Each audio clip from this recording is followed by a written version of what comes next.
the Town Board regular meeting for Monday, April 27th, 2020. Ms. Iker, will you please take roll call? Mayor Christy Melendez, Here. Mayor Pro Tem Ken Bennett, Here. Miles Baker, Here. Barry Wilson, Here. Paul Reynaud, Here.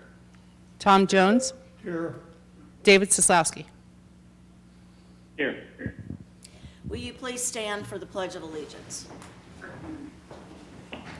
I pledge allegiance to the flag To the flag of the United States of the United States of America, and to the republic for which it stands, one nation, under God, indivisible, with liberty and justice for all. Our next item is a review of agenda by the board and addition of items of new business to the agenda for consideration. Madam Mayor, Yes, can you hear me? yes. Madam Mayor, I am going to move that we remove item 6 from tonight's agenda so that we have time to do some further study on that topic.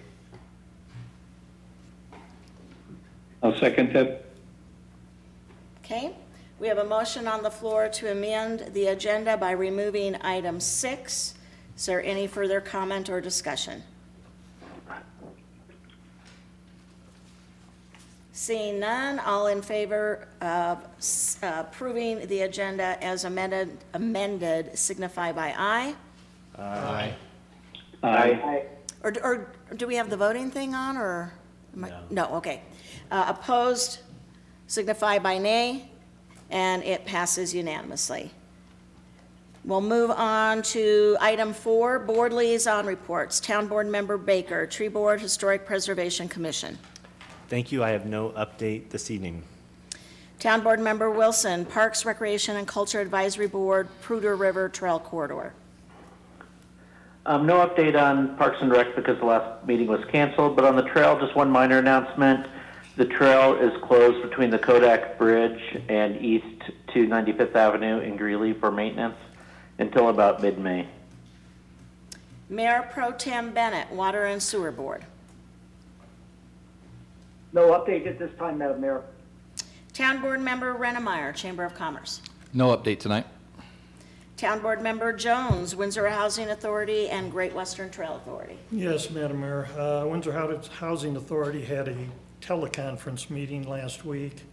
On May 5th, which is next week, they're going to be making a presentation to the CHAFA, Colorado Housing and Finance, I think that is, board, which decides which projects around the state are going to get the tax credit financing. And I think there's probably, I don't want to throw out any numbers, but there's quite a few applicants and few are accepted.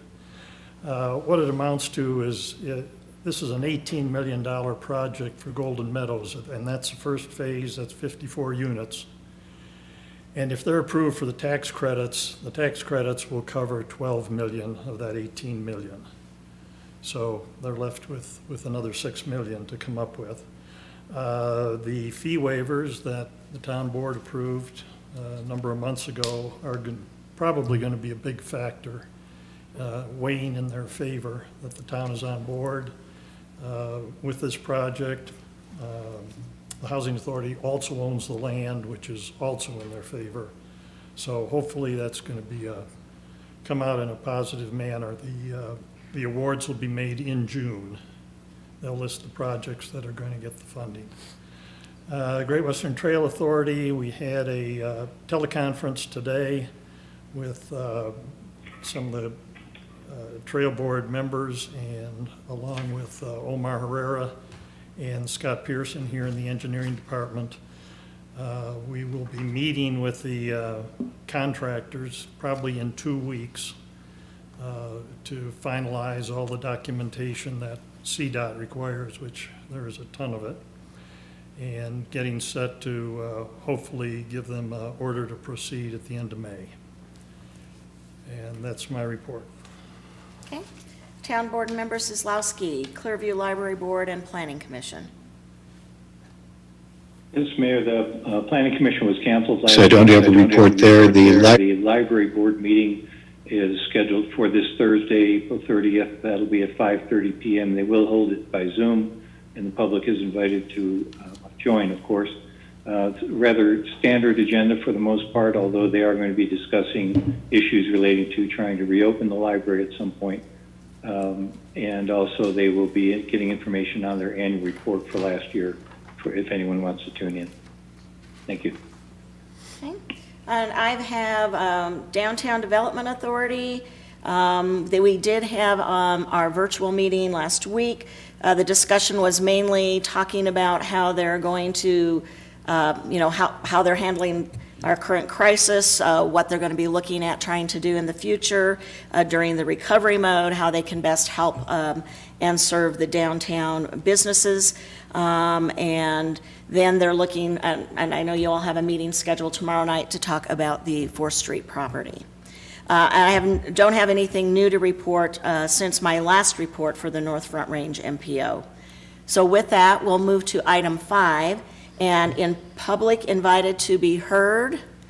I don't suspect that we have anybody, but we are going to take this opportunity to read something in this segment here, something that we've heard a lot about in the last couple of days. So, dear fellow Windsor citizens and business owners, we've heard from many of you in the last couple of days.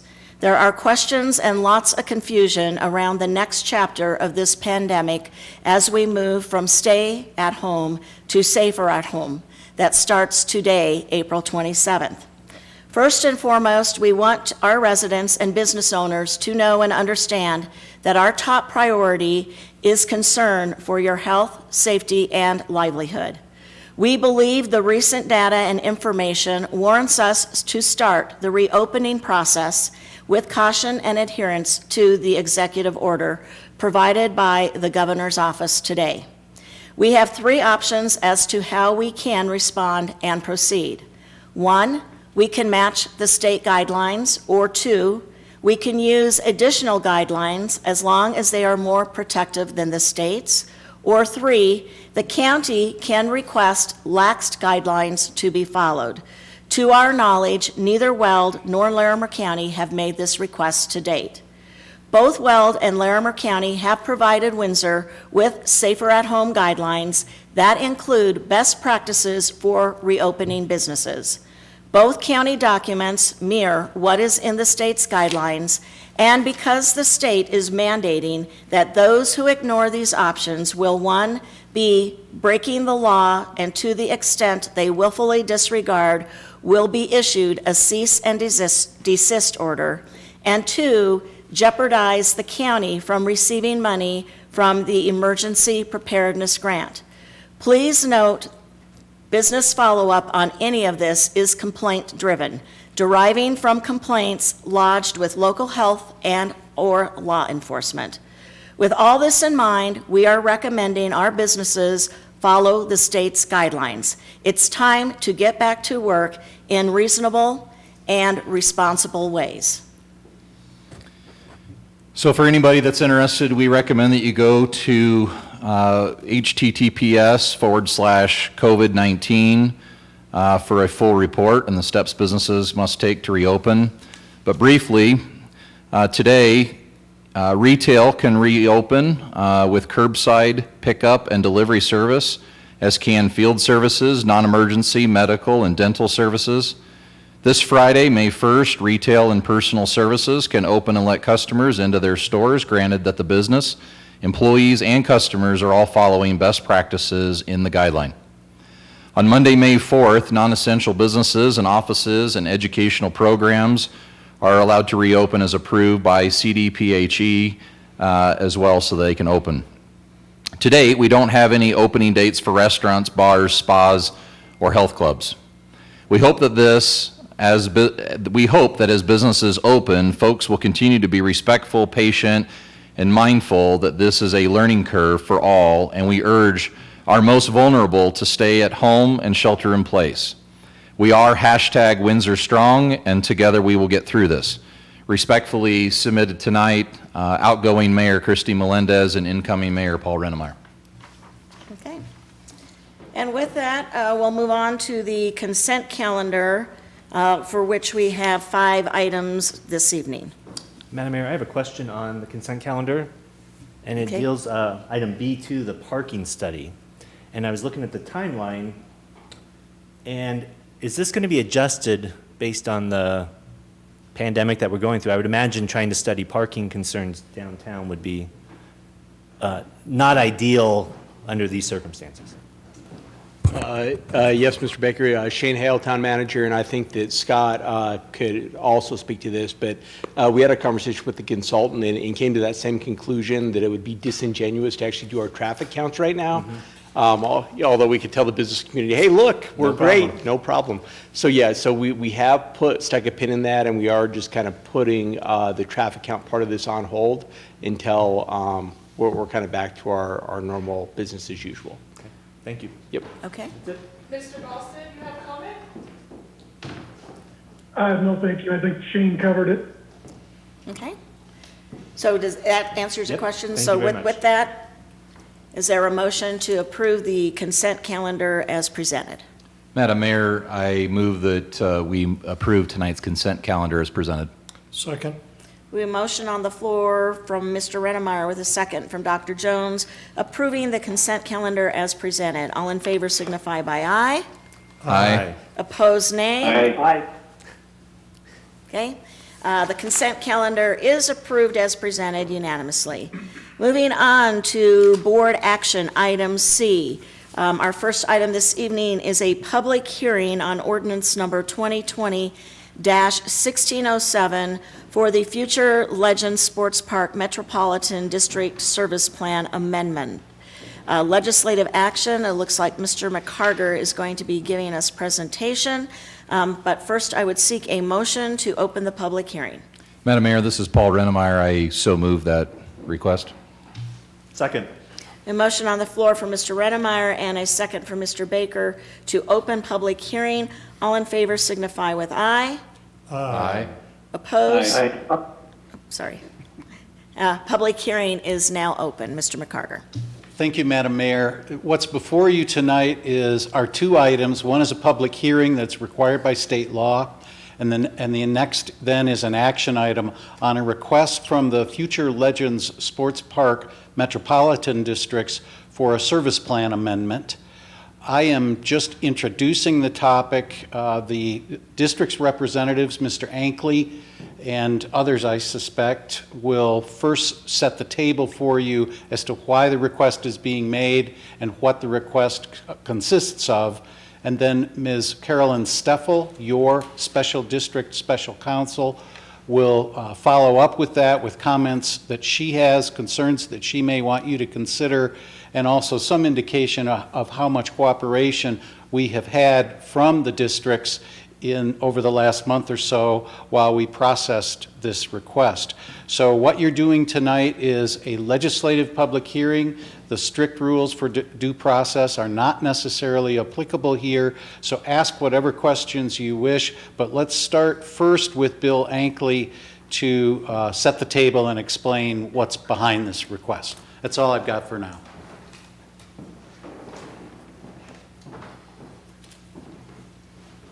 Thank you, Ian. I appreciate it.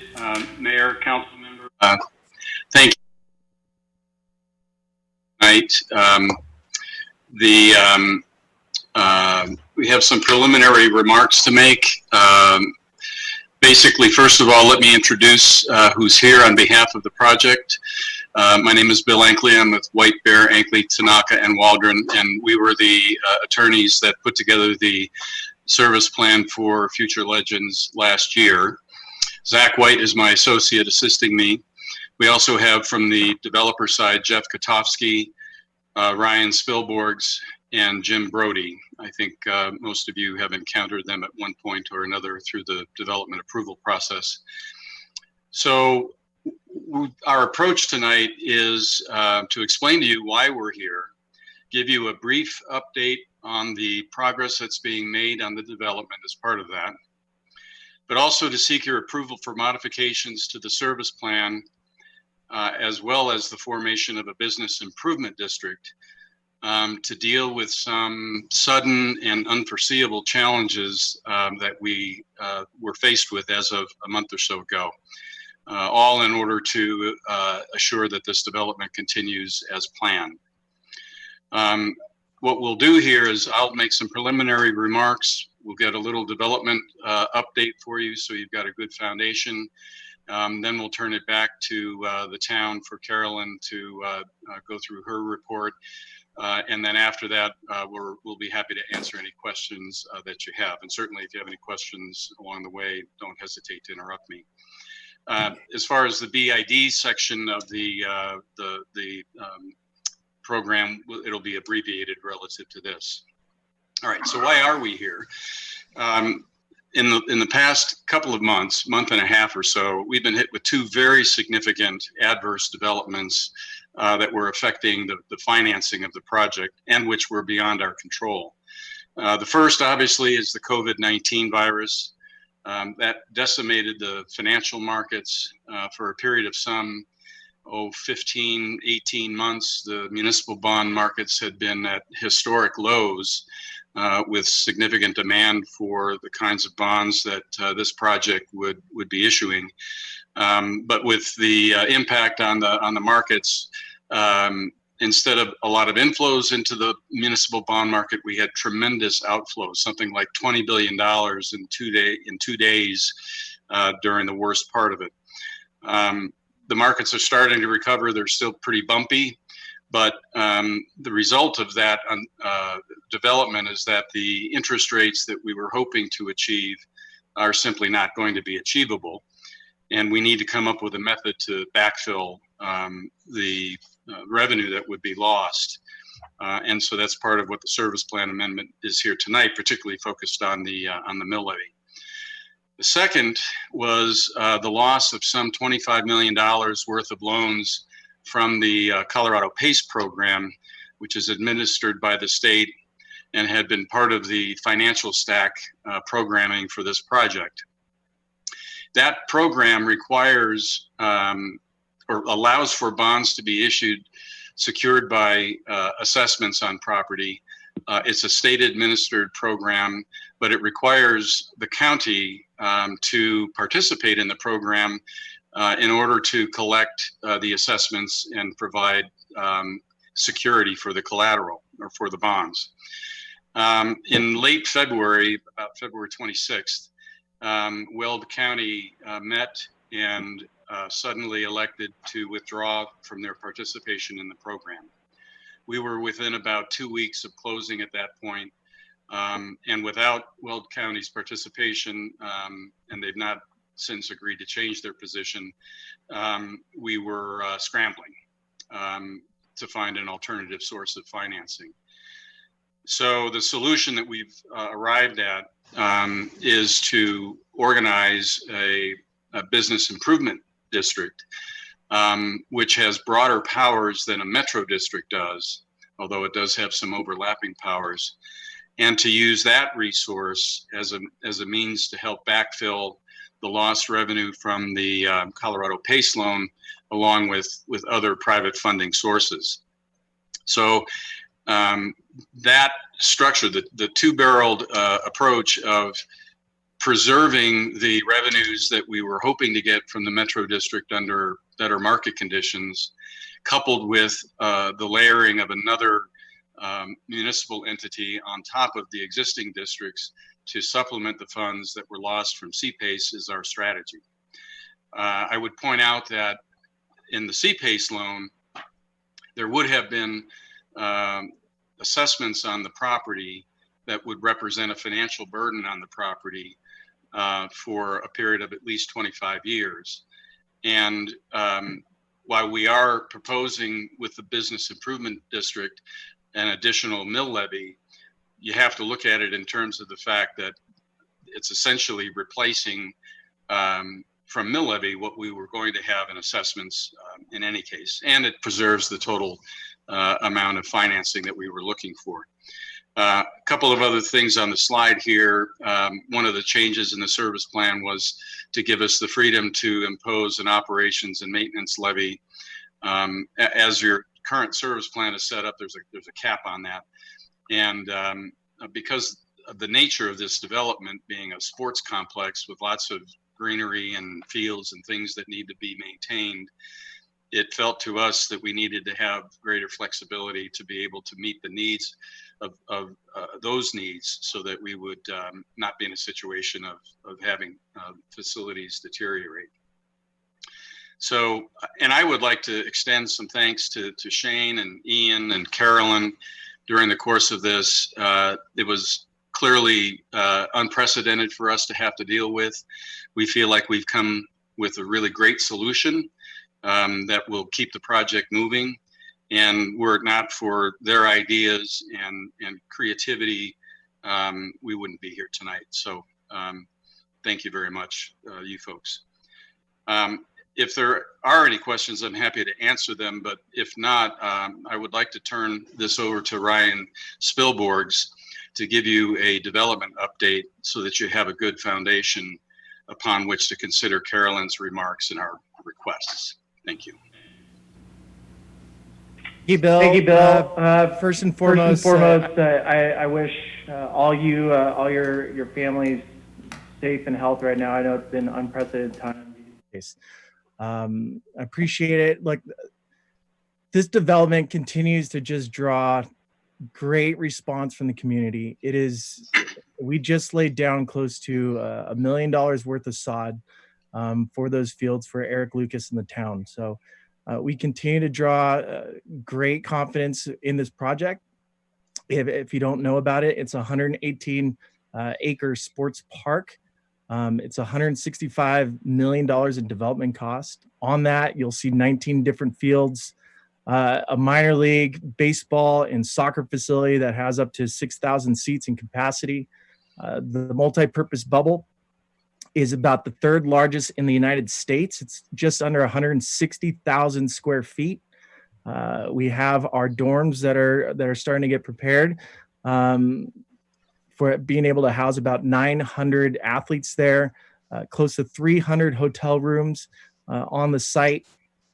Over time, as we build this thing out, there's going to be close to 80,000 square feet in retail and restaurants.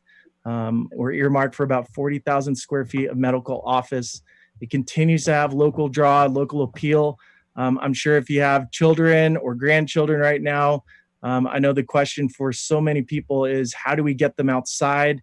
I have a feeling once all this stuff starts coming back, people want their kids off their iPad and playing sports.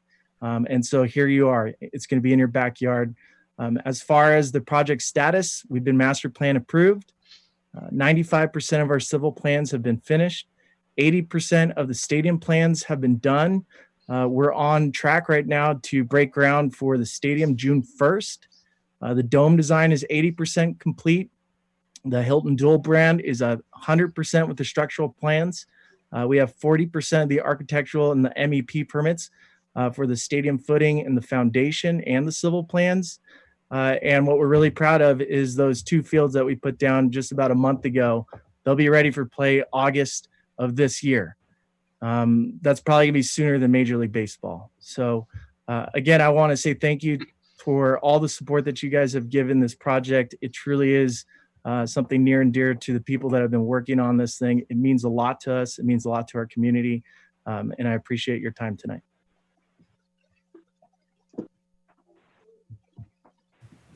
Thank you, Ryan. Do we have anybody who's going to speak next? Or is that Mr. McCarger? It appears you may have a question or two. I see Mr. Baker's got his hand up. Okay. And then Carolyn Steffel will if the district's representatives are finished, then Carolyn Steffel would step up and talk about her concerns and how they've been answered.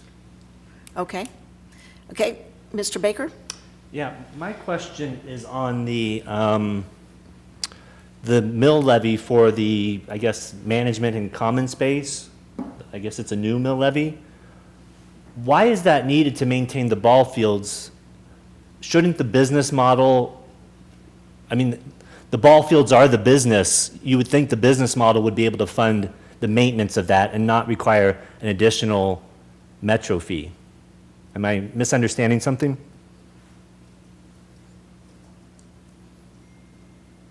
Who's going to answer that? Is that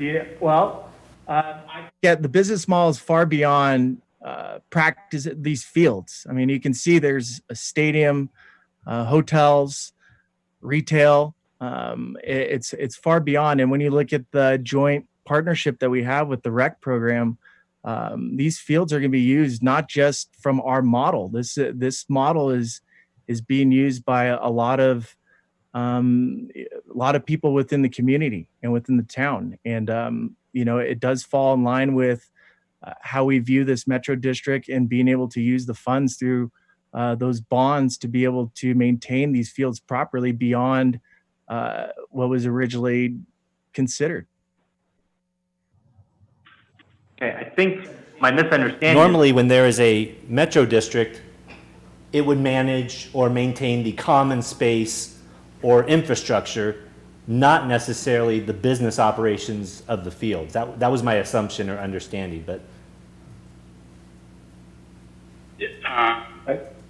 That is essentially true. We just have a lot of infrastructure here to maintain, and the ball fields, the surrounding landscape, the streetscape, the parking areas. It's a fairly intensive operating system, and normally in your service plan you do have a limit on the operating levy. I frankly think it's a mistake to have a limit on the operating levy, because when you have substantial facilities that need to be maintained, you need to have the funds to be able to maintain them. And the most efficient way to do that is through a metro district operating levy. And on top of that, the state statutes don't allow you to incur or levy property taxes without having a good reason to do so on the operating side. So I feel like there's both a need as well as some internal controls that make it the most efficient way to provide for these long-term operational needs. Okay. Okay. Any additional questions before we continue on with the presentation? Okay, there's no further questions, so Mr. McCarger? Would you ask Carolyn Steffel to unmute so that she can be heard tonight? Okay, I'm unmuted. Hello, I'm Carolyn Steffel from Moses Whittemire, and I'm your special counsel attorney for special districts. And I have reviewed both the proposal for the amended service plan and the BID proposal that you're going to see next. And you had in your packet memos that I put together that were summarizing the changes or the key points of each item, as well as the criteria you need to consider for approval. For this portion, I'm really only going to be focusing on the service plan amendment, because that's the public hearing that we're in right now. Though, since it's a joint project, if you have questions about the BID, we can take those. I'm just going to give you a quick overview of what the purpose of the amendment and a couple of changes that weren't mentioned by the council for the metropolitan districts. So these metropolitan districts for the Future Legends Sports Park, Metro Districts 1 and 2 were organized in September, and they're now coming back to you because they do have this material modification. I worked with especially Zach White out of Bill's office, and he was able to address the comments and changes that I suggested and incorporate them in. Here's the major changes. First of all, there is a proposal to add additional property to the boundaries of the district, about 22 acres, that is located to the east of the rest of the property. That property has been purchased by Future Legends LLC, so it's owned by the same developer. It makes a lot of sense to have it allow that property to be included. I don't see any statutory problem with including that. And I did ask the district's council if they made any changes to add infrastructure for that new property. They did not add public infrastructure for that new property to be financed by the metro districts. though it certainly would have the power to do so up to the debt cap. So some of the other changes they have is they updated the preliminary infrastructure plan, because now that they're changing the financing to be financed by the BID and the metropolitan districts, they change a little bit which pocket is funded by which district. So you see that there was a decrease to some categories like water and sewer costs, because some of those they're proposing to have financed by the BID, and they added some new public improvements to this amendment, specifically telephone infrastructure, electrical infrastructure, and raw water purchases. But overall, the estimated cost of the improvements that would be financed by the metro districts actually went down from about $32.5 million to about $30 million. And their debt cap stayed the same at $40,750,000. So they're not asking you to approve more debt for the metropolitan districts. As Bill said, the main purpose is to allow the districts the flexibility to repay the debt that at the level that was approved and planned, because they projected that the assessed valuations for the projects are going to go down. In the original service plan in September 2019, they estimated that the project would have an assessed valuation of over $43 million, and now they're estimating about $37 million. So because the property assessed valuation base goes down, it's generating less revenue. So that, in addition to the increased property tax, the increased interest rates that they're expected to pay, were the two reasons why they're asking for changes. Specifically, the changes requested are to increase the maximum debt service mill levy from 34 mils to 50 mils. Now, 34 mils is what's in your model service plan and what's in your town code as the presumed mill levy cap. So they are requesting to go over that. In addition, they've requested to have no limit for the operation and maintenance mill levy and the aggregate mill levy. So again, under the model service plan and under your town code, there's a limitation of O&M mill levy at 34 mils. Now, although that seems high, the debt service was also, O&M was 39 mils, debt service presumptive mill levy is 34 mils, and the aggregate mill levy was 39. So under your model service plan, they can go up to 39 mils for operations and maintenance and debt service together. What's being requested is to allow them to go up to 50 mils for debt service and have an unlimited mill levy for operations and maintenance. The financial plan also shows that there would be higher developer imposed fees than were part of the original plan. They had originally estimated that there would be project retail fees in the amount of 1% on all sales. The revised financial plan shows 1.75%, and the lodging fees in the original plan were estimated at 3%, and now at the financial plan they're estimated at 6%. So that's a developer collected fee that's imposed per covenant, collected by the developer, and then it's pledged to the metropolitan districts to help repay the debt, and would be provided to the metropolitan districts by an agreement between the developer and the metropolitan districts. At least that is the plan. They are not required to impose those fees, but that is the proposal. The new financial plan shows more than enough ability to discharge this debt, which may, again, gives the developer that flexibility. It may be that the mill levy is less than 50 that they actually impose, or that those fees are less than actually imposed. But it certainly does show the ability to discharge those debts.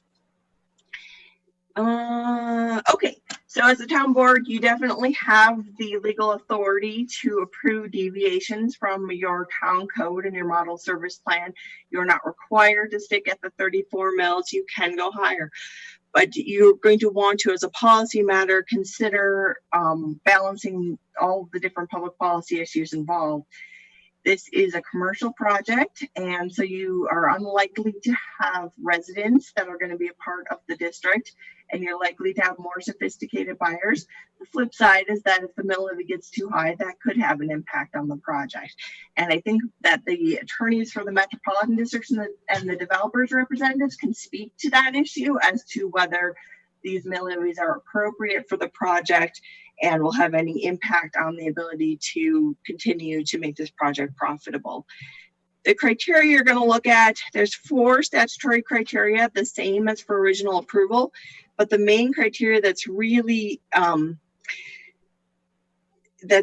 at play here is whether the districts will be capable of providing, whether the area to be included in the districts will have the financial ability to discharge the proposed indebtedness on a reasonable basis. The petitioners have shown that through the financial plan, assuming that their projections for development and assessed valuation carry out, which is always the case. So the main issue that you are also considering is whether to approve those deviations to the model code. And that's my presentation. So I'm open to any questions that you might have. Okay. Mr. Baker? Thank you. I have a question on, will it go away when the debt is paid? Yes. So there's 2 mill levies. There's the operations and maintenance mill levy that could continue in perpetuity, and they may keep this district around in perpetuity for that purpose. But with the original Tabor approval, they're required to have voter approval, and once they've issued the debt approved by the voters, they cannot go ahead and reissue that debt. So that, and also if they've gone up to the 40 mil, the maximum debt service cap, thanks for the slide here. If you look at the maximum debt limit of $40,750,000, once they have issued that $40,750,000, they would have to come back to the town board to amend their service plan if they wanted to issue more debt. So it depends. If they issue 20 million, then yeah, they could go back and issue another 20 million and they could continue that 50 mils. You approved a variation to the model service plan the first time you approved this service plan, which was instead of having a limit that they could only impose taxes for 30 years, the limit instead says that the length of the debt can only be 30 years. So for instance, if they were to issue $20 million worth of debt, in 2020 and decide in 2030 to issue another $20 million in debt, they could have that 50 mils continue until both sets of debt were repaid. Okay, thank you. Okay. Do we have? Mr. Soslowski, do you have a comment or question? Yeah, I do. Thank you. Thanks very much for that summary. It was absolutely excellent. And I guess we, to some extent, have to apologize for our Board of County Commissioners. Thank you, the Future Legends team, for really working hard, obviously, to help restructure this financial package. I'm shocked and pleased that you're able to keep this and shift some costs to the BID. I absolutely echo Ms. Steffel's comment that these are sophisticated customers that you're going to have here. It's not residential. These people should know what they're getting into. I don't have a problem at all with the 50 mils. The only question I might have, Ms. Steffel, is there anything in the model agreement? I think our standard agreement has a periodic sort of financial checkup where the developer would come to the town and say, okay, here we are a few years into this. Here was our financial model when we started. Here's where we are today. And to kind of do a check on where things are playing out in terms of financial performance. Is that built into this agreement? It is. There's a requirement to do an annual report to the town, and that requirement is continuing. And I believe at least under the state statutes for metro districts, the town also has an authority to do a 5-year audit and check on debt levels and potentially modify those, at least under the CRS. Bill, can you speak to that? I'm not aware of that. Yes, hang on just a second. You're right. There is it's got a great name. It's called a quinquennial review. Right. if you can spell that, then you're going to get extra points. But I had to look it up, Bill. yes, there is that right for the town to call the district back in every 5 years to demonstrate to the town where it is with its financing plan. And if the town feels that there is some material variation from that, then there could be a service plan amendment requirement. I just wanted to make sure, because I think if there's any concern here, there's always going to be this opportunity down the road. But I again, appreciate fully your flexibility and your moving forward the way you have. Thank you. Okay, Mr. Jones. Yes, question for Mr. Ankley. This is Tom Jones, Windsor Town Board. You mentioned if you did get the CPACE loan, you would still have to pass on some assessments. What form would they take? So there is a type of bond in the structure of financing within Colorado called a special assessment bond. The town and counties have the ability to create special assessment districts. Maybe you're familiar with them, maybe not. But those districts have the ability to issue bonds that are paid from special assessments, not property taxes. And so what happens is when you structure a bond issue that involves special assessments, you have a special assessment study that is done. You have to show that the amount of the assessment is reasonable with respect to the benefit that is being conferred by the bonds that are being issued. But it's actually it's not a tax. It's a charge against the property that can be foreclosed on or can be sold at a sale to assure the buyer of the bonds that their funds will be coming. It's similar in a way to a property tax in that it's a mechanism to assure that there's a revenue stream to pay the bonds and create confidence in the marketplace that they're not going to hold worthless bonds. So they're a charge against the property, and they go on for as long as it's an annual charge typically, and they go on for as long as the bonds are outstanding. One difference between special assessments as a means of financing improvement costs versus using general obligation bonds like we're using here is that for most people, the property taxes that they pay on their homes are tax deductible. Special assessments are not. So that's maybe part of the reason why you don't see special assessment bonds being done quite so often. I don't know the history of the PACE program sufficiently to understand why they went with assessments, but you can surmise that because there isn't a taxing entity that is sponsoring the issuance, that they needed to find another revenue stream to pay debt service, and special assessments were deemed to be the proper mechanism. So in essence, the taxes that we would be imposing under the BID are in lieu of the assessments that would be charged through the PACE program. Okay, well, thanks for that.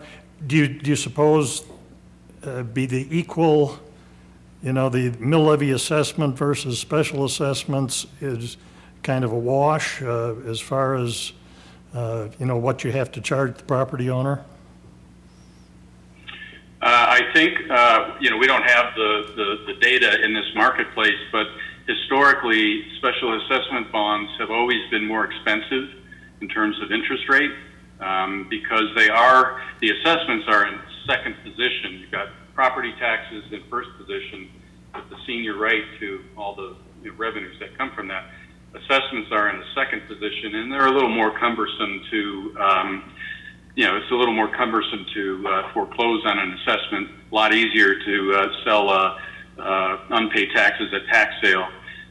So, my instincts tell me that for two reasons. One, special assessment bonds typically can't go out for more than 25 years, so you got to pack in your repayments over a shorter period of time.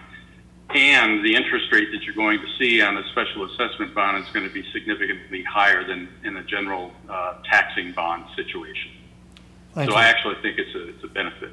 Okay, thank you very much. Okay. Do we have any additional questions? Not at this time. Okay. Does that conclude the presentation, Mr. McCarter, or? So let me double check with Mr. Ankley to make certain that he's comfortable with the record that's been made tonight, and also ask if he is comfortable giving us a copy of the slide deck that's been displayed here tonight for the record. Those are my two questions to Mr. Ankley, and if the answer is yes to both, then I think we can entertain a motion to close the public hearing. Oh, the answer would be we did meet the statutory requirements for publication for this hearing. I think Carolyn has that information. We provided that to her. I'm sorry, Ian, what was the second question? Would you allow us a copy of your slide deck so that we have it for the record? Absolutely. And just to clarify, this public hearing on the service plan was not published, but it was provided to the property owners, which was the requirement under the town code.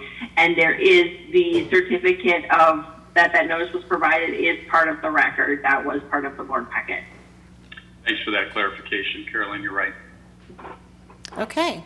So if we have what we need, and I'm pretty sure we have no public who wishes to make any. No, you're saying correct? We have no public, then I think I can entertain a motion to close this public hearing. Madam Mayor, I move that we close the public hearing.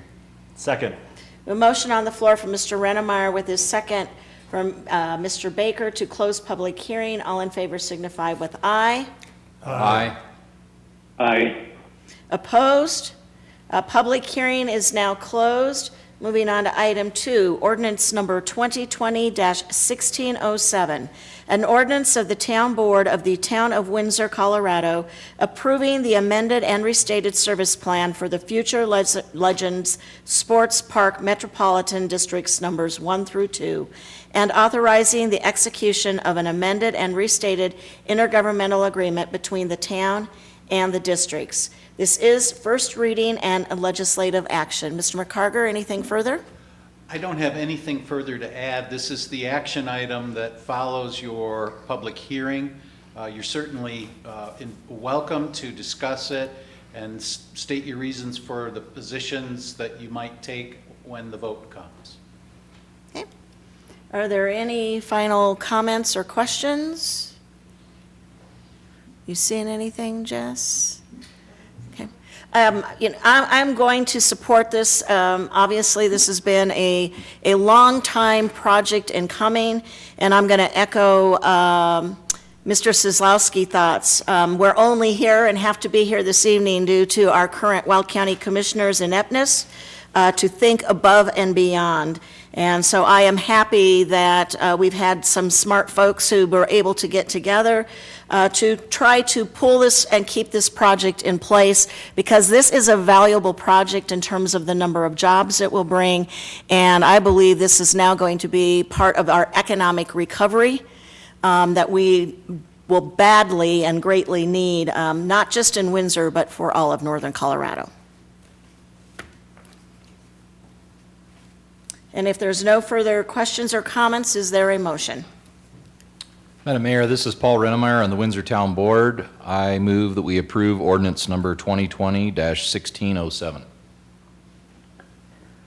Hi, this is Barry. Yep. Go ahead. Go ahead, Barry. Go ahead, Barry. No, this is Barry Wilson on the town board. I second the motion.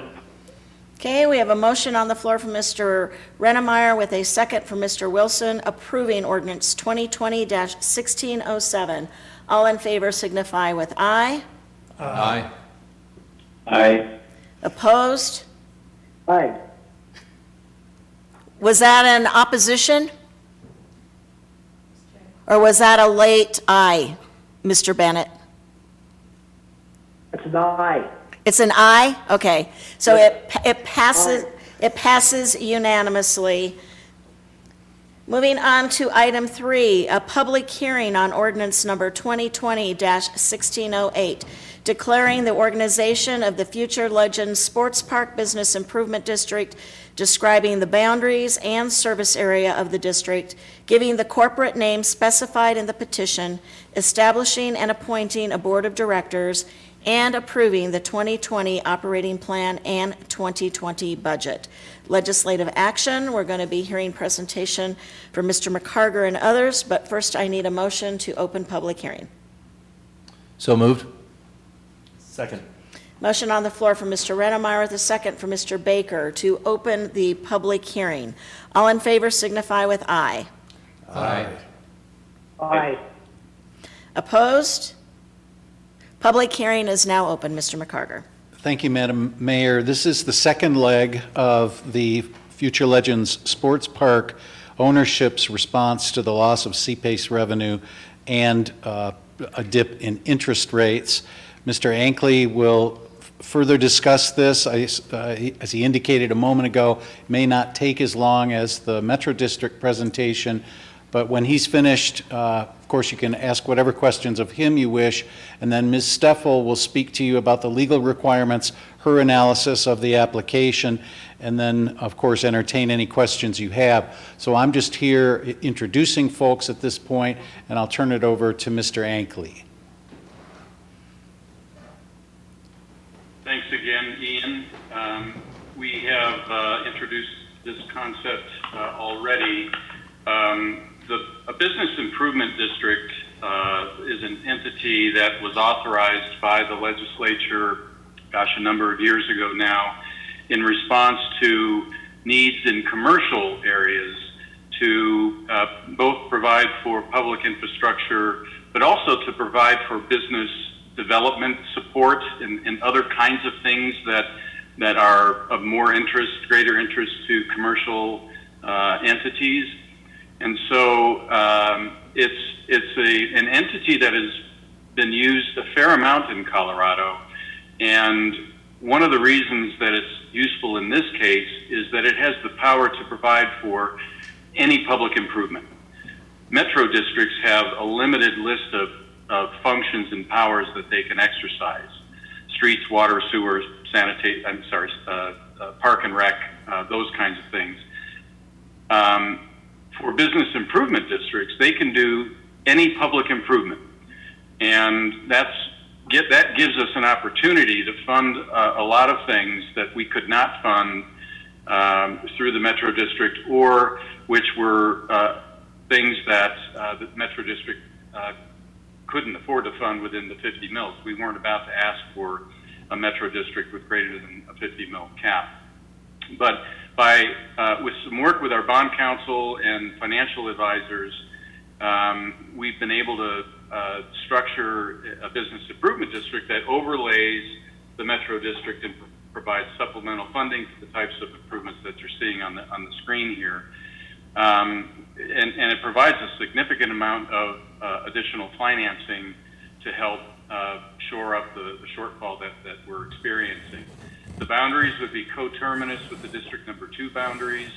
The mill levy cap would be the same as in the Metro District, both the mill levy cap as well as the operations levy. It's organized in a slightly different way. A Metro District is organized by a petition or by filing a service plan, getting the service plan approved, and then going to an election in November to authorize debt and taxes to be imposed. In contrast, a business improvement district can be formed by a petition of the property owners within the boundaries of the district directly to the town requesting that a business improvement district be organized. And the town has the ability to, in fact, authorize and create the business improvement district. In a Metro District situation, we actually have to go to an election to authorize the creation of the entity. But here, the town board has the authority to actually create this legal entity. We don't get to go out and do any financing, however, until we go to an election in November, because we're still subject to the Tabor Amendment. We have to have our formal election. So what we're doing with this proposal is requesting the organization by petition, and you folks have a petition from the property owner requesting the organization of this entity. Approval of an operating plan, which is something that the town approves on an annual basis, also distinct from a metro district. Approving an operating plan which has been presented to you and projects the issuance of bonds later this year after we finish our Tabor election. And the town board initially approves the appointment of the board of directors of the Business Improvement District.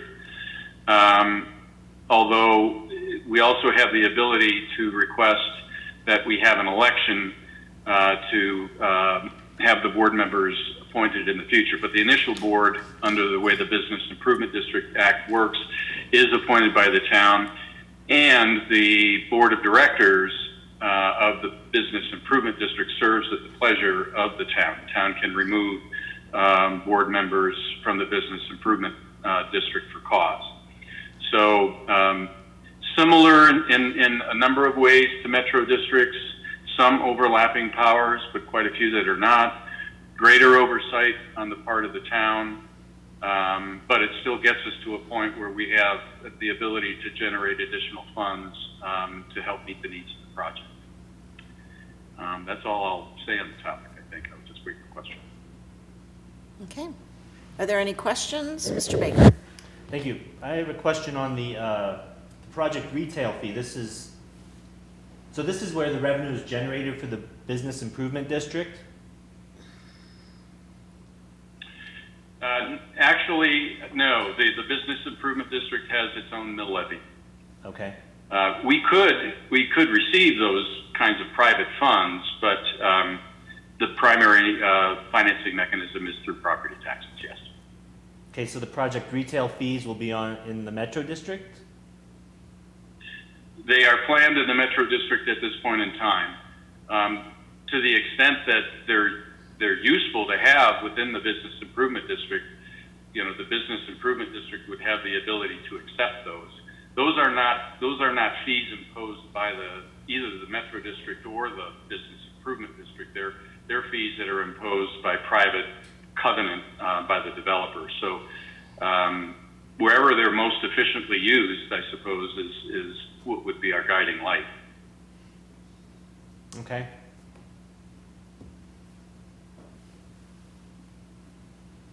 Any other questions? Okay. Mr. McCarger?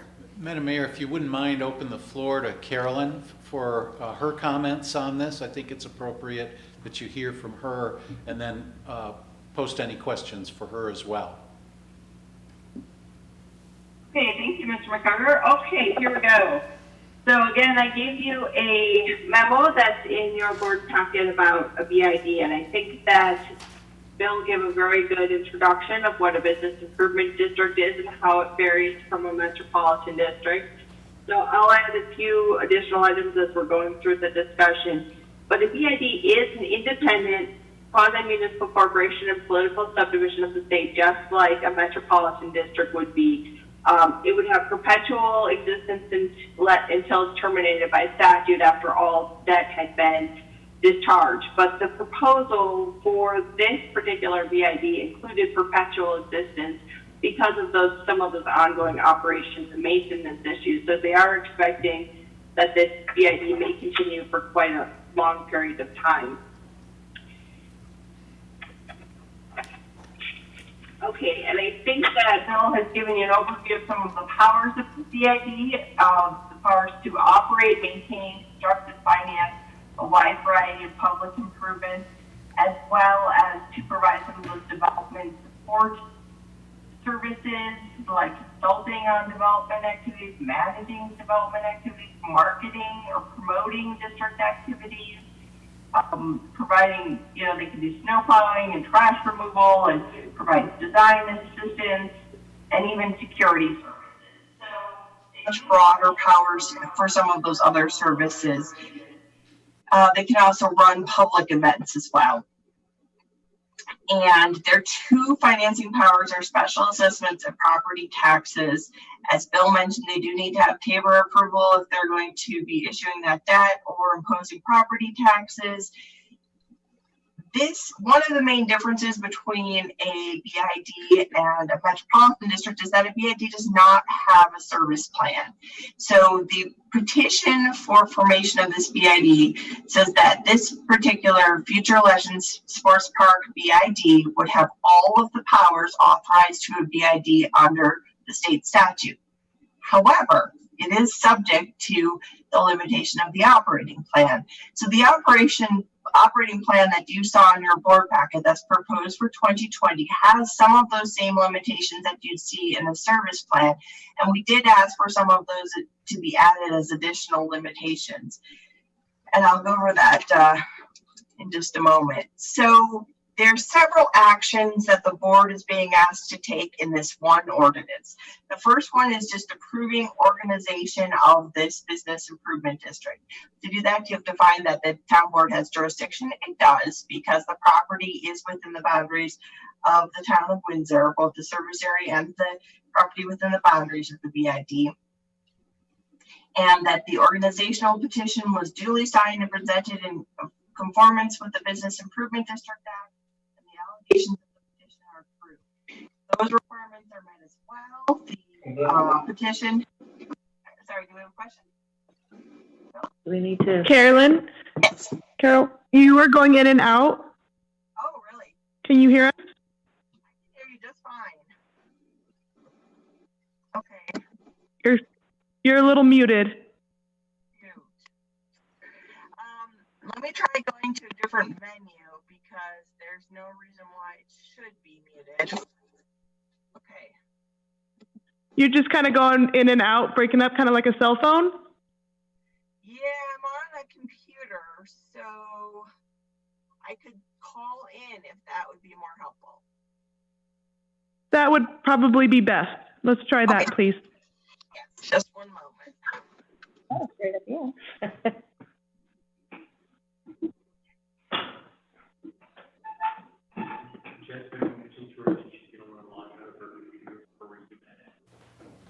Kill the mic, kill the speaker.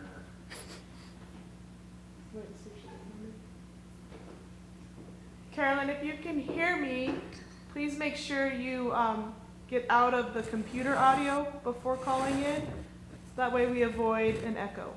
And if she can't hear you, better yet, she's already logged out. I can hear her. Ah, there she is.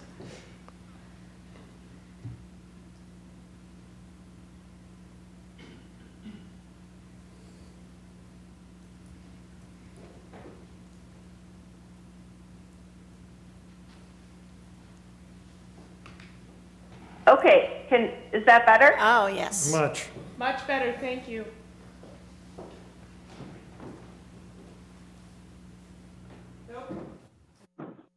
Now you're gone.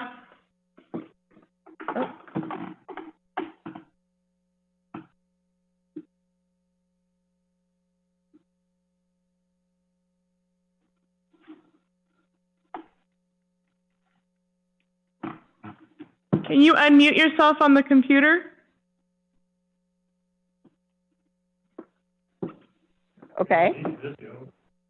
There we go. There you are. Oh, okay. I was muting my phone. Oh, okay. Yeah. That. Okay, a second. Then I can stay in my office. Okay. Hold on a second. Perfect. Okay. Testing, 1, 2, 3. Okay, thanks for bearing with me there. Okay, so to start over, I guess I'm just going to kind of take it at the top for the BID. Does that make sense? Yeah. Okay. All right. So basically, a BID is an independent political subdivision of the state, and this proposed BID would stay in existence perpetually. And because was proposed that they would be providing operation and maintenance services perpetually. After the debt is discharged, the town could, by ordinance, dissolve a BID. A BID is different than a metropolitan district in that the BID does not have a service plan, which limits your ability to provide your public services and exercise your powers. So under the petition that's before the town board, this Future Legends BID would have all of the powers authorized under the state statute, which includes operating, maintaining, and funding all of those public improvements, including bicycle paths, traffic safety devices, signs, restrooms, and public meeting facilities. In addition, they could provide those services such as consulting with development activities, promoting community events, providing private security public, quasi-public, or public, I guess, through the BID, security services, snow removal, trash collection, design assistance. So instead of being limited by a service plan, the BID is limited under the operating plan that is approved on an annual basis. And there's a requirement that by September of every year, the BID submits to the town board an operating plan and a budget for the future year. And the town board actually reviews and approves that operating plan and town budget each year. So you have before you the proposed operating plan and budget for 2020. And that's where you see some of the limitations that you would have seen in a service plan for a metropolitan district. For instance, the debt cap, which was the petitioners proposed to set the same as the metropolitan district at $40,750,000. That limitation is contained in the operating plan. So if the BID wanted to change that limitation going forward, instead of having to amend a service plan, it would simply have to revise it in a future operating plan that's submitted annually to the town board with town board approval. The BID cannot issue debt and cannot impose special assessments or mill levies without the town board having approved it in one of those operating plans. So what you're looking at are the initial limitations. That would be the limitations under which they would impose their first set of debt, because they're expected to go for TABOR approval this November and then issue debt perhaps as early as this year. So the budget for 2020 that you see before you assumes that the BID will be issuing debt this year. The other limitations that you see in that operating plan is that there's a limitation of 50 mils for debt service, and that there's not a limitation for O&M mill levy. So it basically is very similar to the limitations that you've seen in the metropolitan district. My guess is that's not an accident, and that the organizers were trying to make it simpler for the town board by keeping those limitations the same. That does give flexibility for the BID, because under the operating plan, the public improvements that were proposed to be financed by the BID valued at $22,500,000. Yet they're asking for a debt cap of $40,750,000. So that does provide a lot of flexibility. And some of that debt cap is the cost of the financing. I think that the projections might be that the financing itself costs closer to $30 million to finance $22 million of improvements. But there's still quite a bit of cushion there. The criteria for approval of a business improvement district, the first one is that the town board has jurisdiction, which you do, because the property that's proposed to be within the boundaries in the service area are all within the town of Windsor. And it comes down to 3 parcels that are all owned by the Future Legends LLC. If you compare it to the metropolitan district, there is, the properties are not exactly coterminous. It's very similar to the existing boundaries of the metropolitan district, but the property that's on the northwest corner of the metropolitan districts, that's in metropolitan district number 1, that consists of the fields that are really the town fields. The proposal is not to include that property within the boundaries of the BID. The rest of the property in the metro districts would be included in this BID. In addition, the petition had asked for the inclusion property for the metropolitan districts, this 22-acre parcel that's located to the east, to be included in the boundaries of the business improvement district. Later due diligence by the petitioners revealed that this 22-acre parcel is still zoned agricultural, and agricultural and residential property cannot be included within a business improvement district.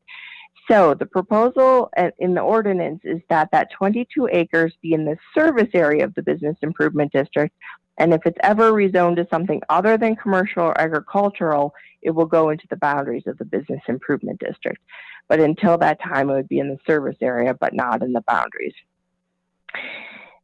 There's a requirement that 50% of the property in the service area, so it would include both the 22-acre parcel and the 61-acre parcel,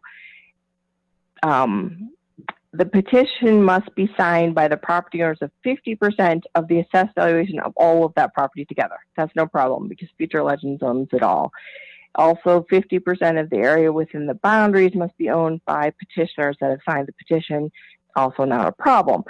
The petitioners have satisfied the other statutory requirements. They gave a bond in case the organization of the BID is not completed to cover the cost. They also published notice in the Greeley Tribune and provided notice to the property owners within the boundaries of the district. And they have provided a certificate of publication and a certificate that notice was provided to the property owners as well. That was not in the board packet because we just received that, but we do have that. And the town board then fixed a date for this public hearing, which was required by statute. And then you're holding the public hearing, so you have met all of those requirements. Okay, one other requirement for a business improvement district, because it is meant for commercial property, there's generally a requirement that 50% of the property has to have been developed for commercial purposes, but there's an exception that the town board can designate an area as a location for future business and commercial development. And so one piece of the ordinance is that you're designating all of this area within the service area as a location for future business or commercial development. Okay. Then the last requirement to approve organization of a BID is that the organization has to satisfy the purposes of the Business Improvement District Act, which are to serve a public purpose, promote the public health, safety, prosperity, security, and general welfare of both the residents within the district and the property owners and the people of the state of Colorado, to promote the continued vitality of commercial businesses within municipalities, and to be of special benefit to properties within the boundaries of the district created. There has been sufficient support for those findings in that obviously the district will be funding public infrastructure that would hopefully improve the commercial viability of the property and increase the assessed valuation of the property and benefit both the citizens of the town and the property owners within the district.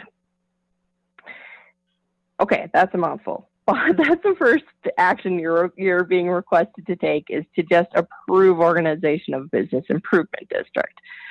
The next action that you're being asked to take is to establish and appoint a board of directors. The town board has a little discretion in how they want to set up the board of directors. If they don't take any action, then actually the town board is the ex officio board of directors of the business improvement district. So if you guys want the job, it's yours. The petitioners have proposed instead that the board of directors be appointed by the town board, that it be a 5-person board that would consist of electors within the business improvement district.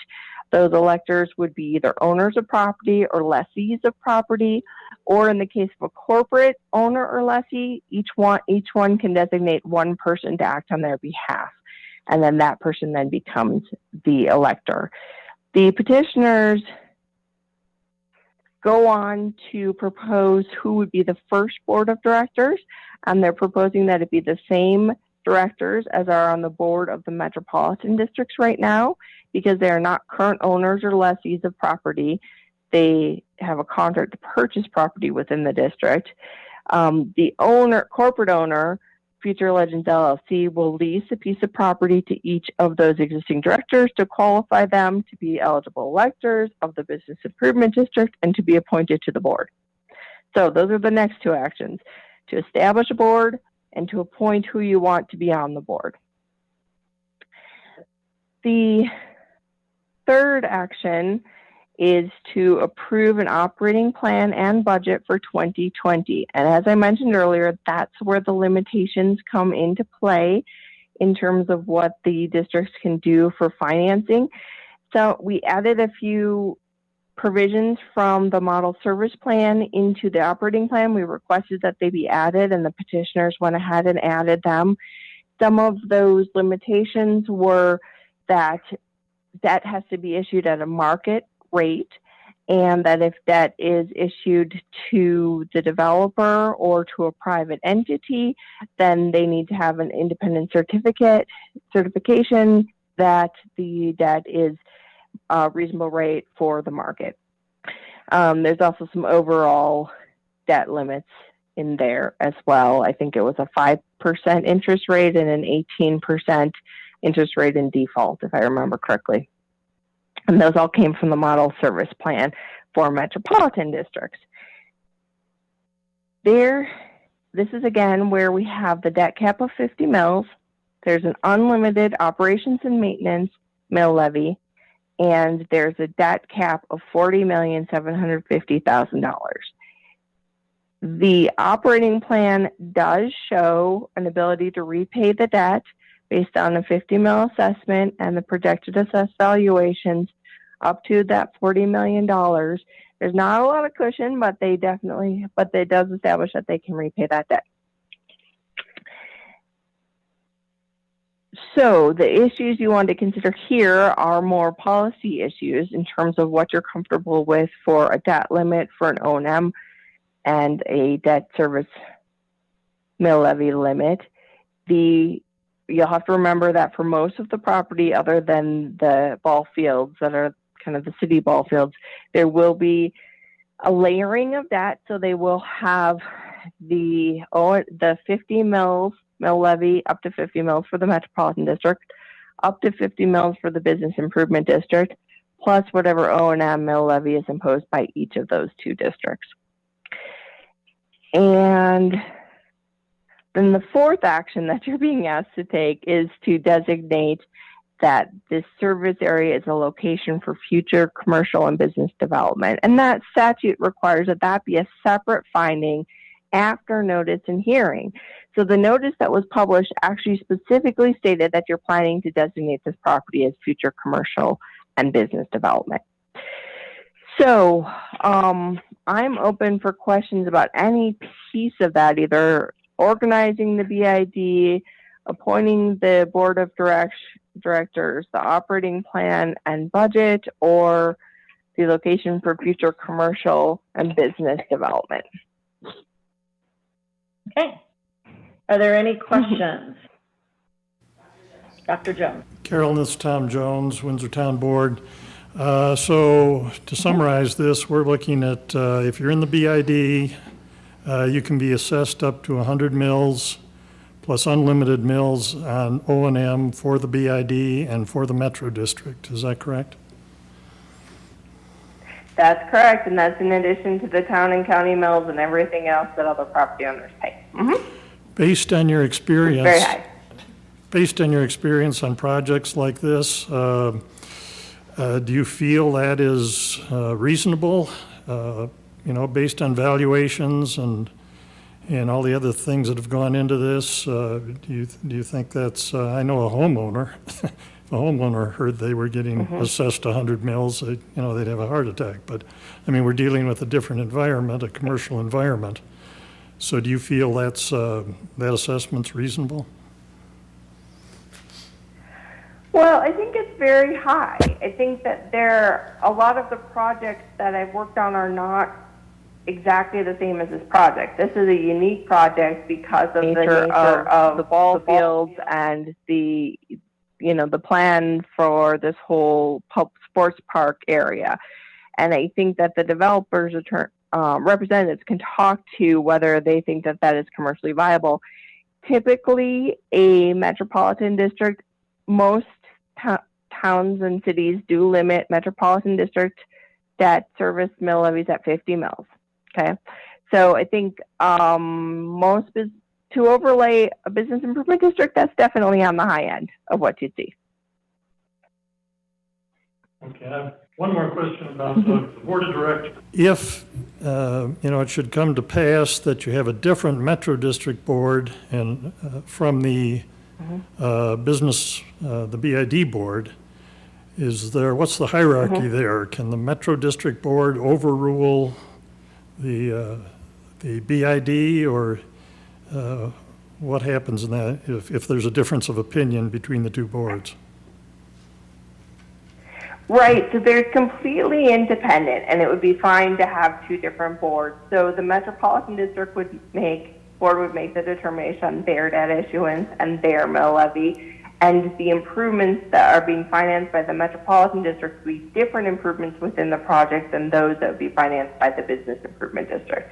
So then the BID board would be making the determinations of the debt and improvements of the BID board.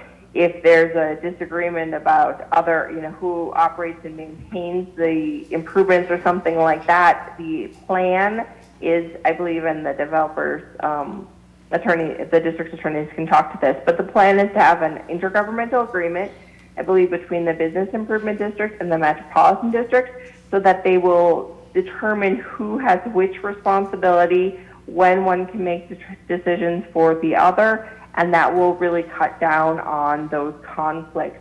There's also the ability for the town board to remove a member of the board of directors of the BID if they feel that they are not being able to perform efficiently and to be able to get their job done. Let's see. If they feel that there's inefficiency, neglect of duty, or misconduct in office, then the town board, after notice to that board member and the opportunity for that board member to speak before the town board can remove a member of the board of directors of the BID. So if it were ever a problem, you do have that power. You do not have that power over Metropolitan District board members. So that one you're really, stuck with who's elected. There's also a possibility right now the town board is appointing the BID board, but the statute does allow for the possibility that the BID electors could ask the town board for the ability to elect their own board members. In that case, you're not appointing the board member, it is elected. Okay. Thank you. Did one of the property owners want to respond to the question about the 100 mil levy question that Dr. Jones asked? They're comfortable with that number? Yeah, I'm gonna pitch that to Ryan. The thing that I want to remind everybody about is that there was going to be a load on the property, whether it's in the form of properties or in the form of property taxes and assessments. And I think I made the point earlier, it's actually typically more efficient to be using property taxes than assessments. I know that the developer has carefully considered this issue, and this is a unique situation, no doubt, and it calls for creative solutions. And I'd like Ryan, if you're willing to sort of weigh in on that. I know that we spent a fair amount of time debating this issue internally, and maybe you'd like to comment. Yeah. Can you repeat? Sorry, my internet went out for about the last 3 minutes, so I missed what the question was. The question is one that we've kind of kicked around internally, that we have a metro district with a mill levy cap of 50 mills, and we have a business improvement district with a mill levy cap of 50 mils? And is there concern on the part of the developer that those combined mill levies will create too great of a burden on the property such that your ability to market is impacted? And the point that I had made previously was that there's a certain load that is associated with these public improvements, whether it's property taxes or assessments, that we had the CPACE loan. And I'd like you to share your thoughts with the group. Yeah, so it's a great question. It's one it should be the first one asked, so I appreciate that is the question. I think when you're looking at the CPACE loan and the burden that it was already putting on this project, and we were already able to look at this project and move forward quite well with CPACE. And now when you look at this business improvement district, it's the same thing. We're just swapping out the CPACE for the BID, and really at a lower interest rate. So it does not, I think it actually improves us, no pun intended with the business improvement, but we have taken in great consideration. Obviously there's a lot of really intelligent people working on both sides that have looked at this, and we understand that there is a burden, but we've also believe in the finances of this, the performas that we've had, about 4 different performas over the last 6 years that all suggest this site is going to perform really well. I think we all, looking at the current landscape, we all believe that once we do get back online, people are going to spend a lot more time outdoors with their families. I mean, that's what you want to do. There's more than anything, people want to just watch their kids play a sport. So I think we're going to be in a really good spot. We're also opening in a year from now. So I appreciate the question, but I think the Business Improvement District helps our project out far more than the CPACE did.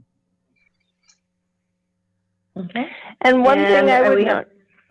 Okay, go ahead. Go ahead. Do you have another question?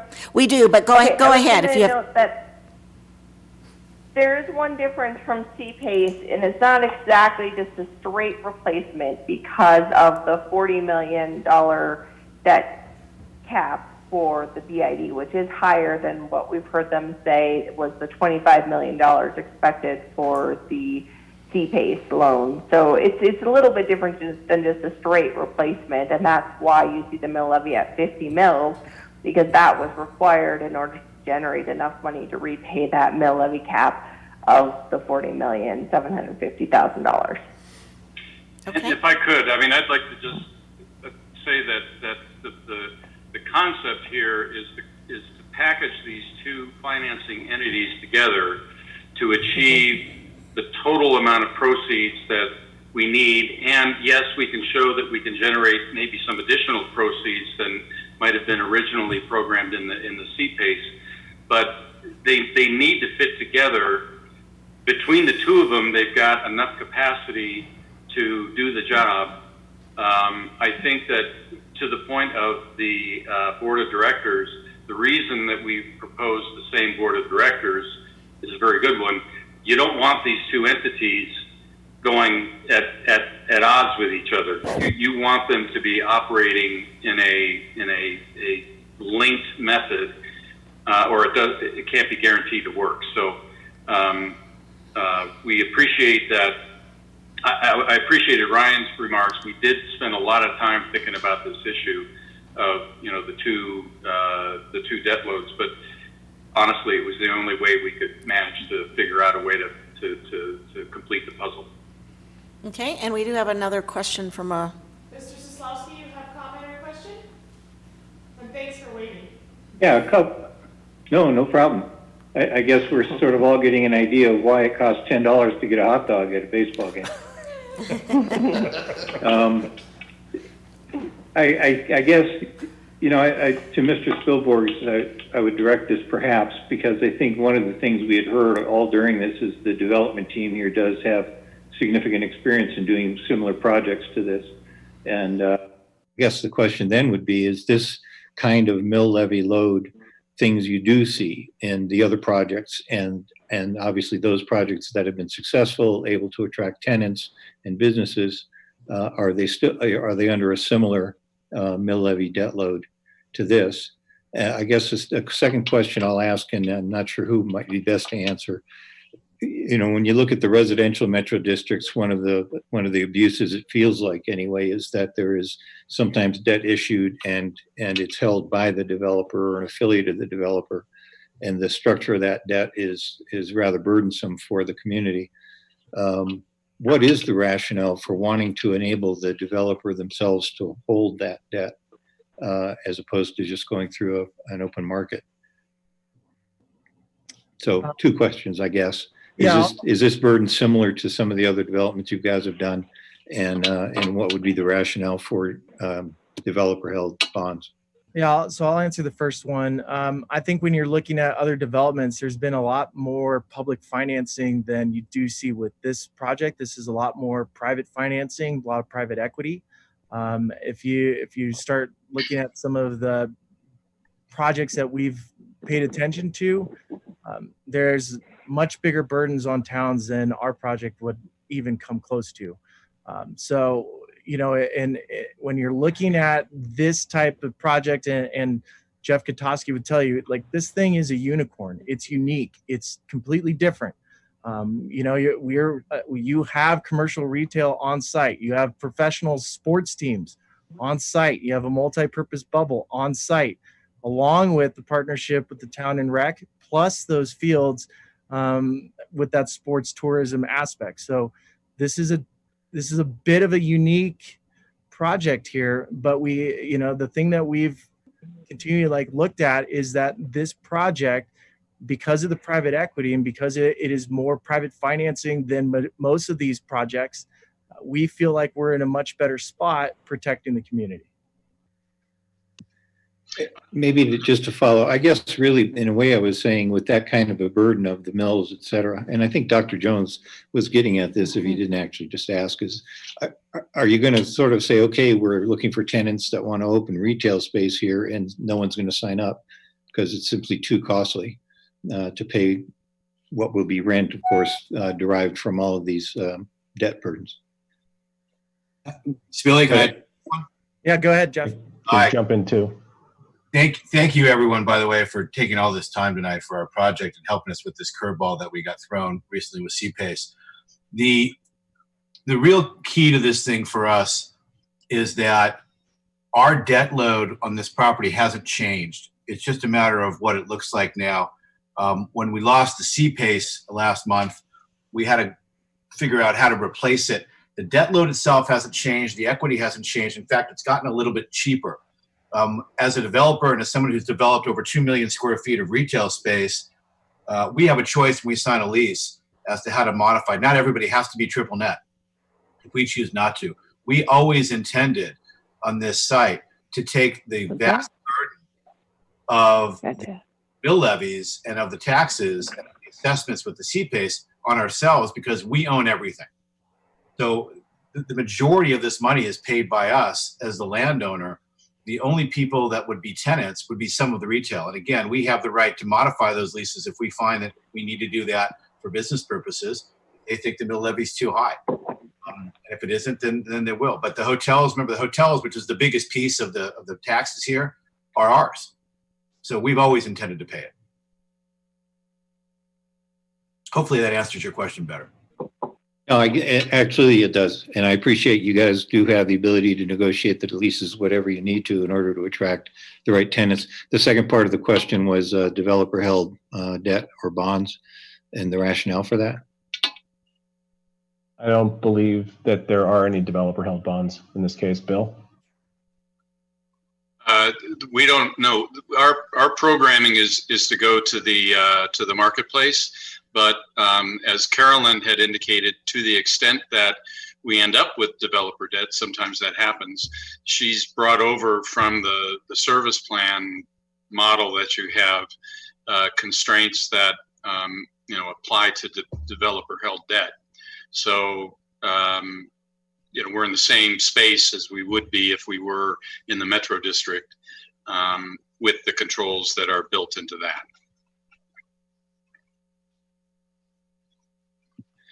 Thank you. Okay.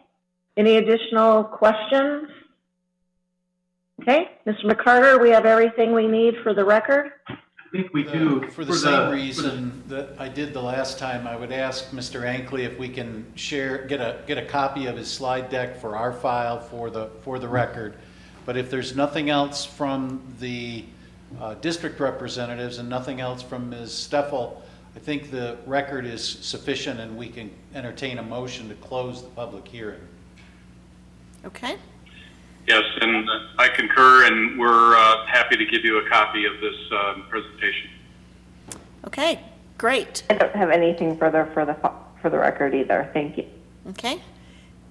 And I'm going to guess we have no public wanting to speak up at this point in time. So then I'm going to entertain a motion to close this public hearing. Madam Mayor, I move that we close the public hearing on ordinance number 2020-1608. Second. Motion on the floor from Mr. Reynaud with his second from Dr. Jones to close the public hearing. Was there additional comment? All in favor of closing the public hearing signify by aye. Aye. Aye. Aye. Opposed, nay? Public hearing is now closed. Moving on to our item 4 this evening, ordinance number 2020-1608, declaring the organization of the Future Legends Sports Park Business Improvement District, describing the boundaries and service area of the district, giving it the corporate name specified in the petition, establishing and appointing a board of directors, and approving the 2020 operating plan and 2020 budget. First reading, legislative action. Anything further, Mr. McCarter? Nothing else from me, Madam Mayor. Anything further from anyone on the town board? I'm going to be supporting this ordinance. I want to applaud the team at Legend Sports Park again for overcoming this extreme harsh obstacle that you were faced with. And together, I think that we have shown that we've worked together to find a solution. And I look forward to the day when we will have many folks that will be able to partake in the wonderful project that you've brought before us this evening. So if there are no further comments or questions, then I would seek a motion. Madam Mayor, I move that we approve ordinance number 2020-1608. Second. A motion on the floor from Mr. Reynaud with a second from Mayor Pro Tem Bennett, approving ordinance 2020-1608. All in favor signify by aye. Aye. Opposed, nay? Aye. Oh, sorry. Opposed, nay? And it passes unanimously. Moving on to item 5, resolution number 2020-35, a resolution approving a permit for the purpose of allowing the use of golf carts on public roadways within the neighborhoods known as rain dance. Legislative action, and I believe our chief is going to give us presentation. So Chief Klem. Yes, Madam Mayor, this is Chief Klem, Windsor PD. I'll try to keep this brief. I know you guys have a busy night. The resolution in front of you is reference to the rain dance request for golf cars in their subdivision. This is in continuity with the prior requests for other areas of Water Valley South and North, and Pelican Hills. There's, from our last meeting, work session, there's a new map with your the packet tonight that only shows the permitted uses of the golf cars will be on the roadways, which is similar to the other areas we have golf cars in: Highlands Meadow, Water Valley North, Water Valley South, Pelican Hills. And so this is a simple cleanup measure for that. And the golf cars only allowed on the roads, and the ordinance is similar to the rest in reference to who can operate a vehicle and who cannot. I'll take any questions if there's any questions for me. Okay. Are there any questions for Chief concerning this resolution? I have one. Okay, Dr. Jones? Yeah, I'm sorry. I had technical difficulties last week, and I didn't get all this presentation during the work session. Are they planning to link rain dance with Water Valley for golf cart use? Yes, Mr. Jones, that is part of the request. I want to eventually put a crossing on 7th Street someplace up between Crossroads and, I can't even think of the name of the street right now, but it's right there by the 55-year-old community that's there on 7th Street. Oh, okay. They don't have, Apex, that's correct. okay, they don't have a trail running over there now, though, is that correct? There is a trail there, but it would not be permitted under this use. It'd have to be the other means to get there and have access to it. Okay, thanks. Okay? Okay, Quick Mr. comment. Baker? I just want to say thank you for adjusting the map and removing all those trails and the internal trails and as well as New Liberty Road. So thank you. You're welcome. And that was done by Norris Designs for Water Valley. Okay. Do we have any additional questions? Okay. Seeing none, is there a motion? Madam Mayor, I'd move for the adoption of resolution number 2020-36. Oops, no, sorry. 2020-35. Okay. Is there a second? Second. A motion on the floor from Doc Jones with a second from Mr. Baker approving resolution number 2020-35. All in favor signify with aye. Aye.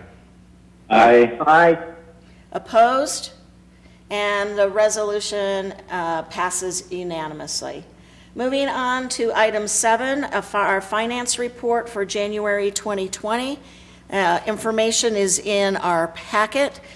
We don't have Dean Moyer with us this evening, but we do have some folks. I mean, is there anybody who's going to give us anything through this, Mr. Hale, or? Thank you, Your Honor. So we have our Assistant Finance Director is on the phone to answer any questions for you. So I believe Cheryl Turner is on as a panelist. So I think that, like I said last time, I think this is going to be our last good news finance report. So if anybody has any questions, Cheryl's on the line to answer those. Otherwise, no presentation. Okay. Does anybody have any questions regarding the finance report for January 2020? Seeing anything? Okay. Then we're going to be moving on to item 8, which is going to be the administration of oath to newly elected town board members. But before we move on to that, we do have 3 of us who are departing, and so I thought that I'm going to start to my right, and then I'll go to you, Doc Jones, and give you an opportunity if you had anything that you wanted to say or share. And then if anybody else has anything else, we'll move on from there. So, Mr. Baker. All right, well, thank you very much. I'll keep this short. I have so much to say, but I won't do that tonight. But I want to say it's been a pleasure to serve the residents of Windsor for the last 8 years. It's been a dream come true to be on the town board, and I want to thank the residents for allowing me to serve. I'd also like to thank the town staff. You guys and women are amazing, professional, and dedicated, so I really appreciate all your counsel, your help, your advice. It's been amazing.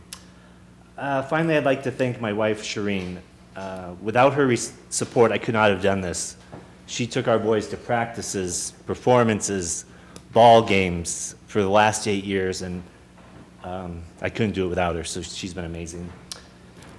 It's really flown by these last 8 years, but when I look back and think about it, my oldest son was in first grade, and today he's got his learner's permit, and we were out driving this morning, so it's pretty weird to think. And my youngest son was 4 years old, so this is kind of all he knows, is me being on the town board. So it's been a lot of fun. I've learned more than I ever imagined, so I just want to thank everyone, and thank everyone I've served with on the town board as well. Thank you. Okay. Dr. Jones. I need 3 minutes, Mayor, is that okay? I'll give you as much time as you need, Doc. Okay. Well, when I was elected to the town board back in 2018, my fellow board members referred to me as the voice of experience. The past year, I've become known as the legend. And if I'd opted to run again and was reelected, I'm afraid I'd be referred to as the relic. Considering the fact I've been on the town board at one time or another during the last 6 decades, I decided it was time to make room for some new blood. Now I can stop governing and sit back and be governed. And for those of you who watch Shark Tank on TV, you will be familiar with the phrase, "For those reasons, I am out." I've been very honored that the voters of Windsor chose me to represent them at various times over the past 45 years. My hope is that current and future town boards will appreciate what their forefathers on the board dealt with and the decisions that they had to make to keep Windsor moving in the right direction. I believe that many of these decisions have made Windsor one of the most desirable places to live in Colorado. I think, for the most part, Windsor residents feel their town government's doing a good job. There certainly wasn't an outpouring of candidates advocating for change during the most recent election. As far as I'm concerned, local or grassroots governments have the ability to get things done, much more so than state or federal bodies who too often are required to hold the party line above all else. Regarding the town staff, Miles said it well too. Through the years, we've been blessed with many dedicated staff members who really do the grunt work, whether it's in administration or out in the field. And because of their hard work, the town board's able to make well-informed decisions. There's another group of individuals I believe deserve some recognition. Windsor has had 8 town managers since 1975, and I've worked as a board member with 7 of them. And they left for various reasons, but I believe that each one of them in some way contributed to the betterment of the community. I'm proud of the way Windsor, under the guidance of our town manager, Shane Hale, has dealt with the COVID crisis. The town employee furloughs have been kept to a bare minimum. Town services are continuing in a fairly efficient manner, and I believe we've taken as many steps as possible to keep our residents safe. And lastly, I want to wish my fellow board members who are leaving tonight, Krista, Miles, the best in your future endeavors, and I welcome the incoming members who hopefully will face the challenges of a growing community in the best ways possible. So thank you. Thank you.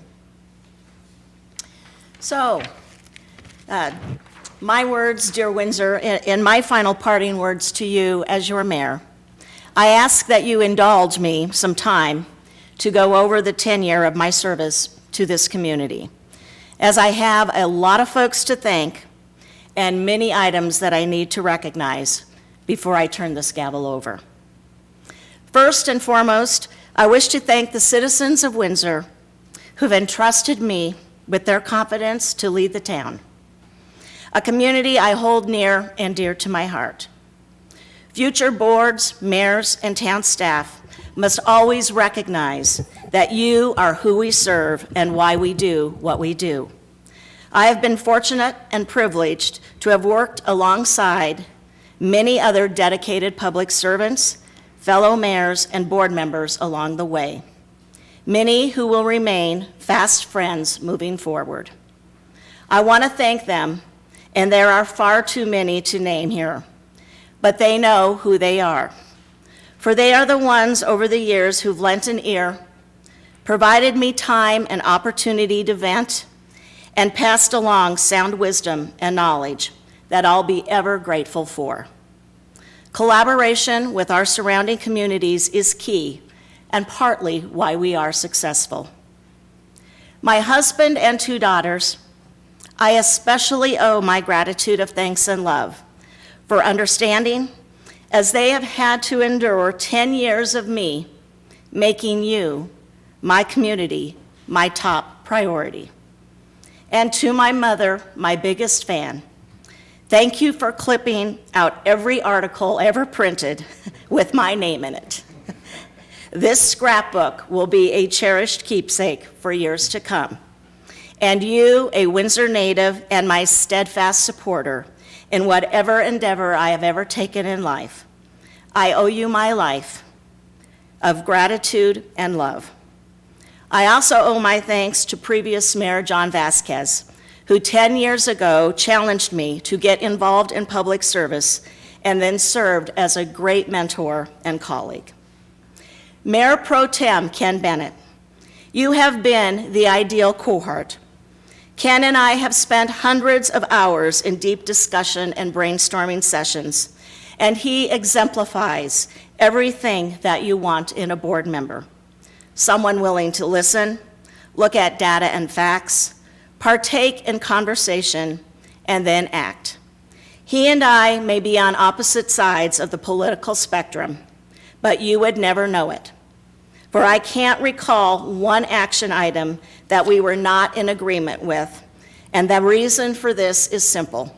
Together, we've acted in the best interest of our citizens, not for gamemanship, hidden agendas, or for political gain.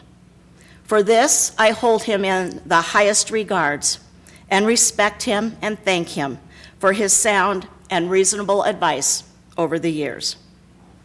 I also need to thank our two most recent mayoral candidates, Paul Reynaud and David Kozlowski, and I'm happy that both will be continuing their service to this board. They are committed individuals who understand the work ahead of them and are experienced and knowledgeable on town issues, which will be very important in the coming days as future decisions of great importance are to be made. To our new town board members, Scott Carpentier and Vic Tallinn, I thank you for stepping up to the commitment before you, and I am confident that you will lead well and continue to make us proud. I owe thanks and gratitude to many members of our town staff. To name a few, Stacy Miller, Kim Overholt, Jess Humphries, Mackenzie Payne, Dean Moyer, Terry Walker, Crystal Eicher, and Chief Klem. They have each, on many occasions, helped me shine and have made sure that our residents are receiving the best, most updated information attainable while working as fiscally responsible as possible. Information is power, and it is important that our citizens are aware of real facts, real data, real news. This is why, long after I am gone, I hope that Windsor Matters will continue to be an information source that our community can count on. I've ushered in a new town manager and a new era for our employees. To our town manager, Shane Hale, and our town attorney, Ian McCarger, I want to thank you for the opportunity to serve alongside such two great gentlemen as you. Two solid, town-minded patriots who work tirelessly on the town board's behalf for the good of our community. I commend you both and all town staff for stepping up at this time to continue to provide the necessary services and for your continued hard work and commitment to this town. Part of being responsive is to engage, and I pledged to engage with my community. And to all those folks who have attended my monthly coffees with the mayor and other listening gatherings over the many years, thank you for coming, thank you for participating, and for being involved and caring about your community. To all those that serve on our advisory boards, thank you too for your service. You contribute to a better community and you make a difference. I especially will always have fond feelings for those on the tree board, for I will truly miss the Arbor Day celebrations, the contest winter nights here in our chambers, and the oohs and ahs shared when Smokey the Bear walked in. These, as other times and opportunities I have had to spend with our youth over the last 10 years, has been a highlight in my career, and one that I will value and cherish for years to come. It's also one of the reasons why I felt it was so important to add a youth position to some of our advisory boards last year. I have had the pleasure to serve on an additional 20 boards and committees in my tenure. And to those executive directors and fellow members I've had the pleasure of serving with there, Thank you. Special thanks to our faith-based and nonprofit organizations, and especially resident Deborah Rojas, who has started Harvest Blessings. You do marvelous and wonderful work in our community, and I want you to know it is deeply appreciated and needed, especially at a time such as we are going through now. It is in this spirit that Community Cares Day and Kindness Week was created, and it is my hope they will continue for years to come. As the mental health of our community must be valued, and now more than ever, it is our responsibility to ensure people know they are not alone. My priorities have been safety, infrastructure, strategic growth, and downtown improvement. As the adage goes, you can only manage what you measure. Here are just a few of the many things I've seen come to fruition during the 10-year. Windsor was named the safest community of its size in the country, while our police staff doubled and moved into a new police facility. The Public Works Department got a new and improved space in place, twice with the recent addition. And downtown saw the mill revitalized and reborn, and will continue to see an evolution of new projects and improvements coming in the years ahead. I-25 and the 392 intersection saw a vast improvement, and I-25 is getting a much-needed, much sooner additional lane. All of our railroad crossings were granted quiet zone status, and roundabouts and town-owned stoplights debuted. Whether one views growth as good or not, we all agree it must be well planned, and strategic growth requires good planning and foresight, which is why we updated our comprehensive master plan, transportation plan, parks, rec, and culture plan, and updated our zoning codes. Windsor Meadows, our workforce housing, opened, and in the near future, we will see Golden Meadows, a new senior housing option. For as much as I have loved meeting our kids in the community, I have also loved connecting with and having the opportunity of meeting our seniors. And I am thrilled that we are bringing this facility for them. We have and will continue to thoughtfully plan our Windsor of the future, a future that I hope continues to hold all that I loved about my community growing up here. I was proud to serve as Windsor's first female mayor, the second female mayor pro tem, and the only town board member to date to have served 10 years consecutively. Last year marked Windsor's highest grossing year in sales tax and building permits in our 130-year history. I was proud to be a part of that and proud of the role I played to help make things better. For governance is hard, messy, and complicated, and it has become even more so in these last couple months. Serving on the town board is not to be taken lightly, for it is a big commitment and not just a role someone can play, nor a place for anyone with an agenda. Personal agendas only divide the board instead of enlightening and creating positive action. And agendas don't represent the community. They only serve a small fraction. This community has placed their faith and trust in us, and per our charter, we are to serve them with their health, safety, and welfare in mind. Every action I have ever taken, I have taken with these words in mind and the fact that I have a great love and devotion to this community and our citizens. Good governance in Windsor's future is dependent on citizens' input and hardworking leadership. A good leader is one that is a steward of the assets they represent, listens to their citizens, acts in good faith, and is fiscally responsible. It will take all of us working and making hard decisions in the coming months to come out Windsor strong. As you move forward, together you must move. Together you must act. For what lies ahead will bring challenges and opportunities none of us could have imagined just a few months ago. It will take all of us working and making hard decisions together to come out Windsor strong. For we are living in a historical moment of time, a time that will be defined by the actions we take. As a fourth-generation resident, I plan to live here yet for many years to come, and I look forward to continuing to be active in my community.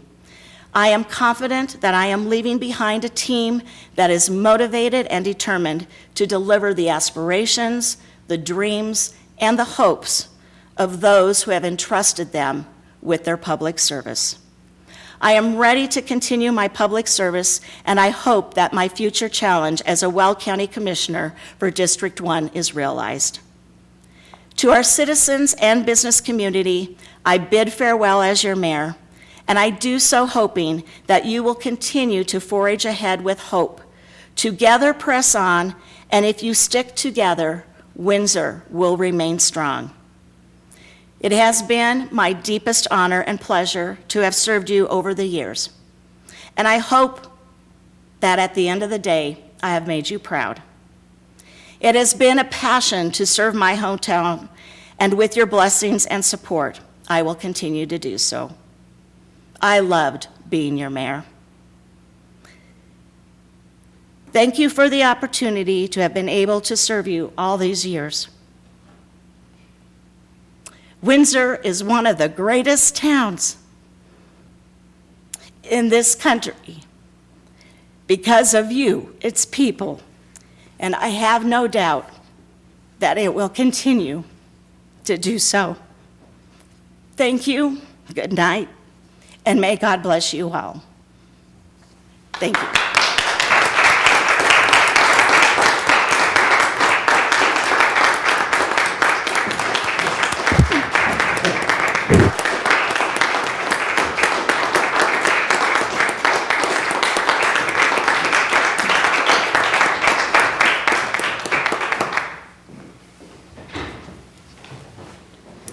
Okay, so with that, Ms. Eicher, please come up.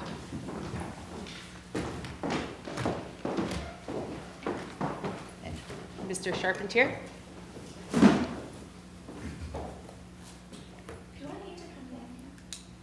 Eventually.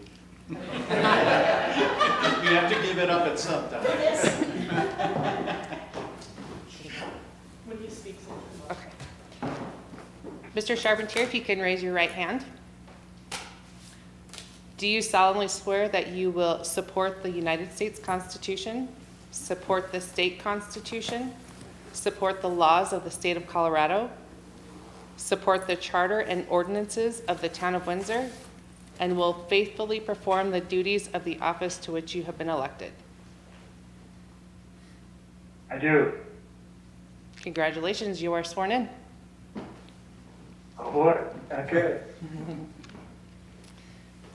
And Mr. Bennett?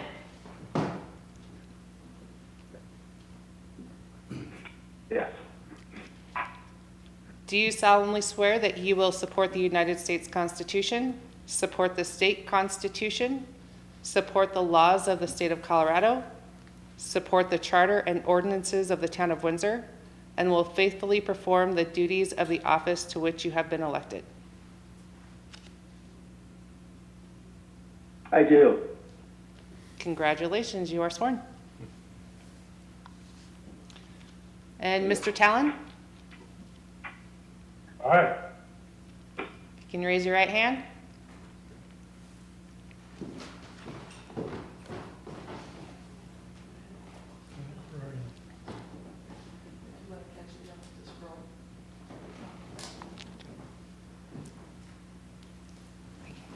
That's all. Do you solemnly swear that you will support the United States Constitution, support the state constitution, support the laws of the state of Colorado, support the charter and ordinances of the town of Windsor, and will faithfully perform the duties of the office to which you have been elected? I do. Congratulations, you are sworn.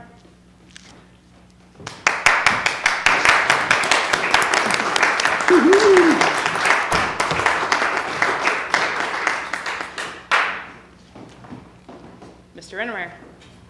Right here. Raise your right hand. Do you solemnly swear that you will support the United States Constitution, support the United States Constitution, support the state constitution, support the laws of the state of Colorado, support the charter and ordinances of the town of Windsor, and will faithfully perform the duties of the office to which you have been elected? I will. Congratulations.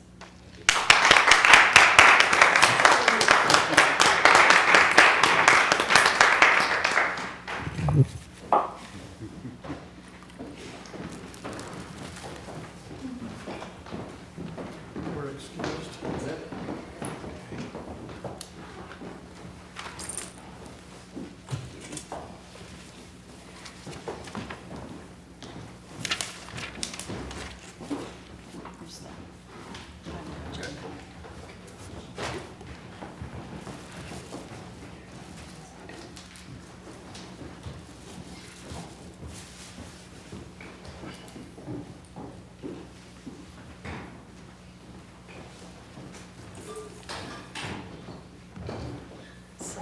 You're okay.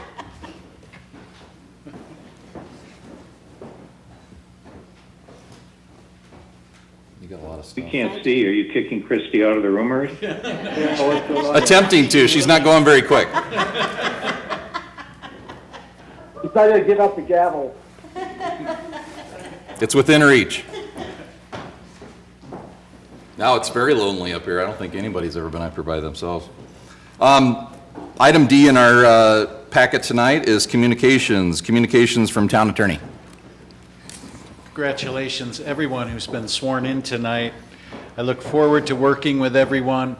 I'm also very proud to have worked with Christy and the other board members who are stepping down tonight. I know that we have a lot left to do, but I'm also confident that we can do it together. So congratulations, Mayor Reynaud. That's all I have. Thank you. Communications from town staff. I know we have some on the line. Ms. Humphries, Mr. Lucas, is he still on the line? I am. I would echo Ian's comment. Congratulations to the outgoing mayor and board members, and congratulations to the new board members and yourself, Mayor Reynaud. Look forward to the time when we can all be in the same room again. So congratulations. Look forward to working with all of you. Thank you, Mr. Lucas. Who else do we have on the line? I can't see everybody here. Mr. Thornhill? Mr. Thornhill. I'll just echo Eric's comments. Congratulations to all. I have nothing else to add. Chief Clement? Well, welcome to the jungle, gentlemen and ladies. This is going to be a fun ride. For the outgoing board members, thank you for all your service. I appreciate it greatly. So I think we can train them well. Thank you. Thank you, Chief Clement. Cheryl Turner? You might have to unmute yourself.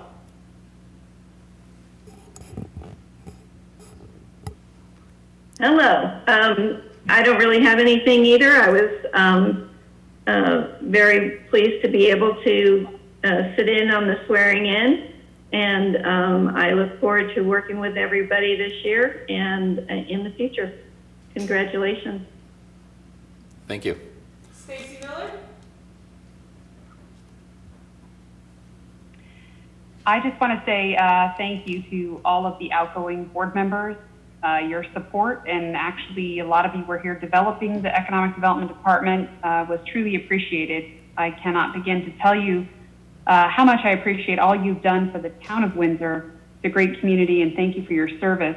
For the new members coming in, I want to say congratulations, and I look forward to working with the new board members as well as the existing board members. I know we still have a lot of work to do, especially with what's going on in our world today, but I'm ready for the challenge if you are. So congratulations and thanks again. Scott Volstead? I'll just echo the congratulations and thanks to all of the outgoing town board members and incoming town board members.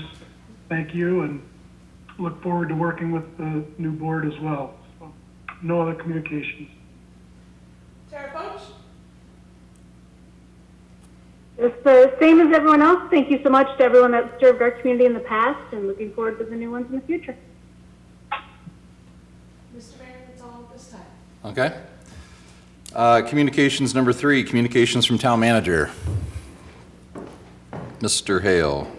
Thank you very much. It's like everybody else, I would like to congratulate everybody who was sworn in tonight. I do have a question, Your Honor. I don't know if you prefer Mayor Reynaud or Mr. Reynaud. So you can. For now, we'll just stick to Mayor Reynaud. They're the first, okay. Thank you. You're welcome. Second for our board now, as a reminder, we have a meeting tomorrow with the DDA to discuss the 4th Street parcel. That is at 4 p.m. and that is via Zoom, so you shall be receiving an invite to that. And then third, I just want to say for our outgoing members that I truly enjoyed working for all 3 of you. When I wrote this, you were all up here, and now I'm looking backwards. I think each of you has given a great service to your community, and you will be missed. It is a bit anticlimactic to send you off tonight, in this kind of weird, pre-COVID-19 world. So I hope that you all do us the honor of coming back, so we can send you off really with a little bit more style when things return to normal. So thank you all so much. That's all I have. That's it. Communications from the town board. Let's go to Mr. Bennett.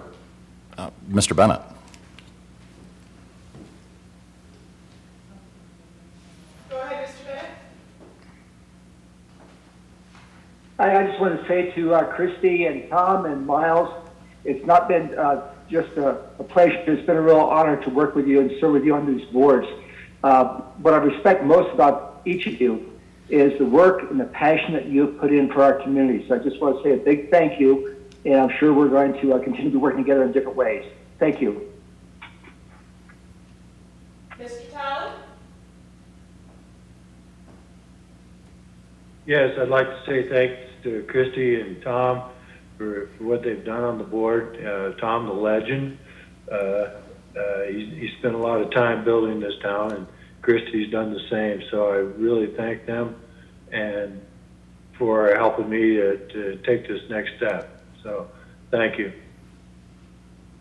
Mr. Wilson? Yes, I'd like to welcome Victor and Scott. Look forward to working with both of you. And congratulations to Paul and Ken for your reelection as well. And just with Miles and Dr. Jones and Mayor Melendez, it's been a pleasure working with every one of you. Just thinking about the years, 8 years, 10 years, and then I didn't take the time to add up the Legends years, but it's a lot. But if you look at that collectively and the institutional knowledge that we're losing, I think we'll all continue to rely on all of you from time to time for advice as we go through, as we move through the future. And I think it would be really cool if Windsor has a county commissioner in both Weld and Larimer counties. So best of luck in your elections. Mr. Carpentier? Well, thank you very much for having me on the board. I'm really looking forward to it. All of you are educated and experienced, and I'm open to being taught and guided and maybe bringing some fresh ideas and certainly a good work habit. So I thank you again for allowing me to be part of it. Looking forward to it. Mr. Soslowski? Hey, thank you, and Christy and Miles, best of luck. You got a lot of work between now and June. Behind you guys, best of luck. And Dr. Jones, I think I'm not sure how many years you have to wait before you run for the board again, but there's a warm seat for you. So we look forward to having you back when you decide to run again. Scott, Victor, welcome. Welcome to the board. It is going to be fun. I just talked to Scott a while ago, and I said, you know what, just read everything critically, get engaged, and it's really going to be a blast. You'll have fun. Lastly, Mr. Reynaud, Mayor Reynaud, congratulations. You ran an excellent campaign, obviously. You beat the best, second best. And so welcome and congratulations on your position as mayor. Thank you. Thank you, Mr. Kozlowski. That means a lot. I'd like to say a couple words. My words are normally very many, but I'm going to just make a few words here. I'd like to take a moment to say a few things about Mayor Christy Melendez. She led this community with excellence for 4 years, but has served Windsor selflessly for over 10. Her heart and soul have been evident in everything she's done, and we continue to be the great community we are because of her excellent leadership and service. Christy, thank you for your sacrifice and service to our community. Windsor has a bright future because of your legacy. I'm honored now to carry the torch. Thank you so much. Your example will always resonate in this community. Our community is forever indebted to you. And with that, Mr. Baker, it's been a pleasure serving with you for 4 years. We have always, I'm going to miss our times of grabbing coffee at Starbucks.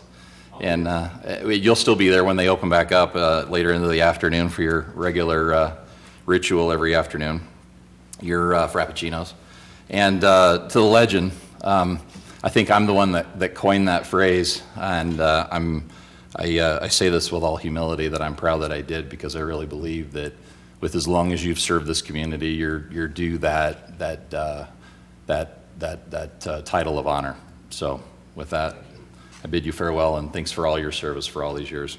And like Mr. Kozlowski said, I'm just waiting for you to reemerge at some point. So, but with that, I'll move to item E on our agenda, which is adjournment, and I would seek a motion to adjourn. Now that you can't make motions, Paul, I don't think anybody's going to say anything. I was waiting for somebody to speak up. Let me be the first one. All right, I'll second. So the motion's been made by Mr. Carpentier and seconded by Mr. Kozlowski. All in favor, say aye. Aye. Aye. All opposed, say nay. And the motion carries to adjourn. Thank you. Congratulations. Goodbye.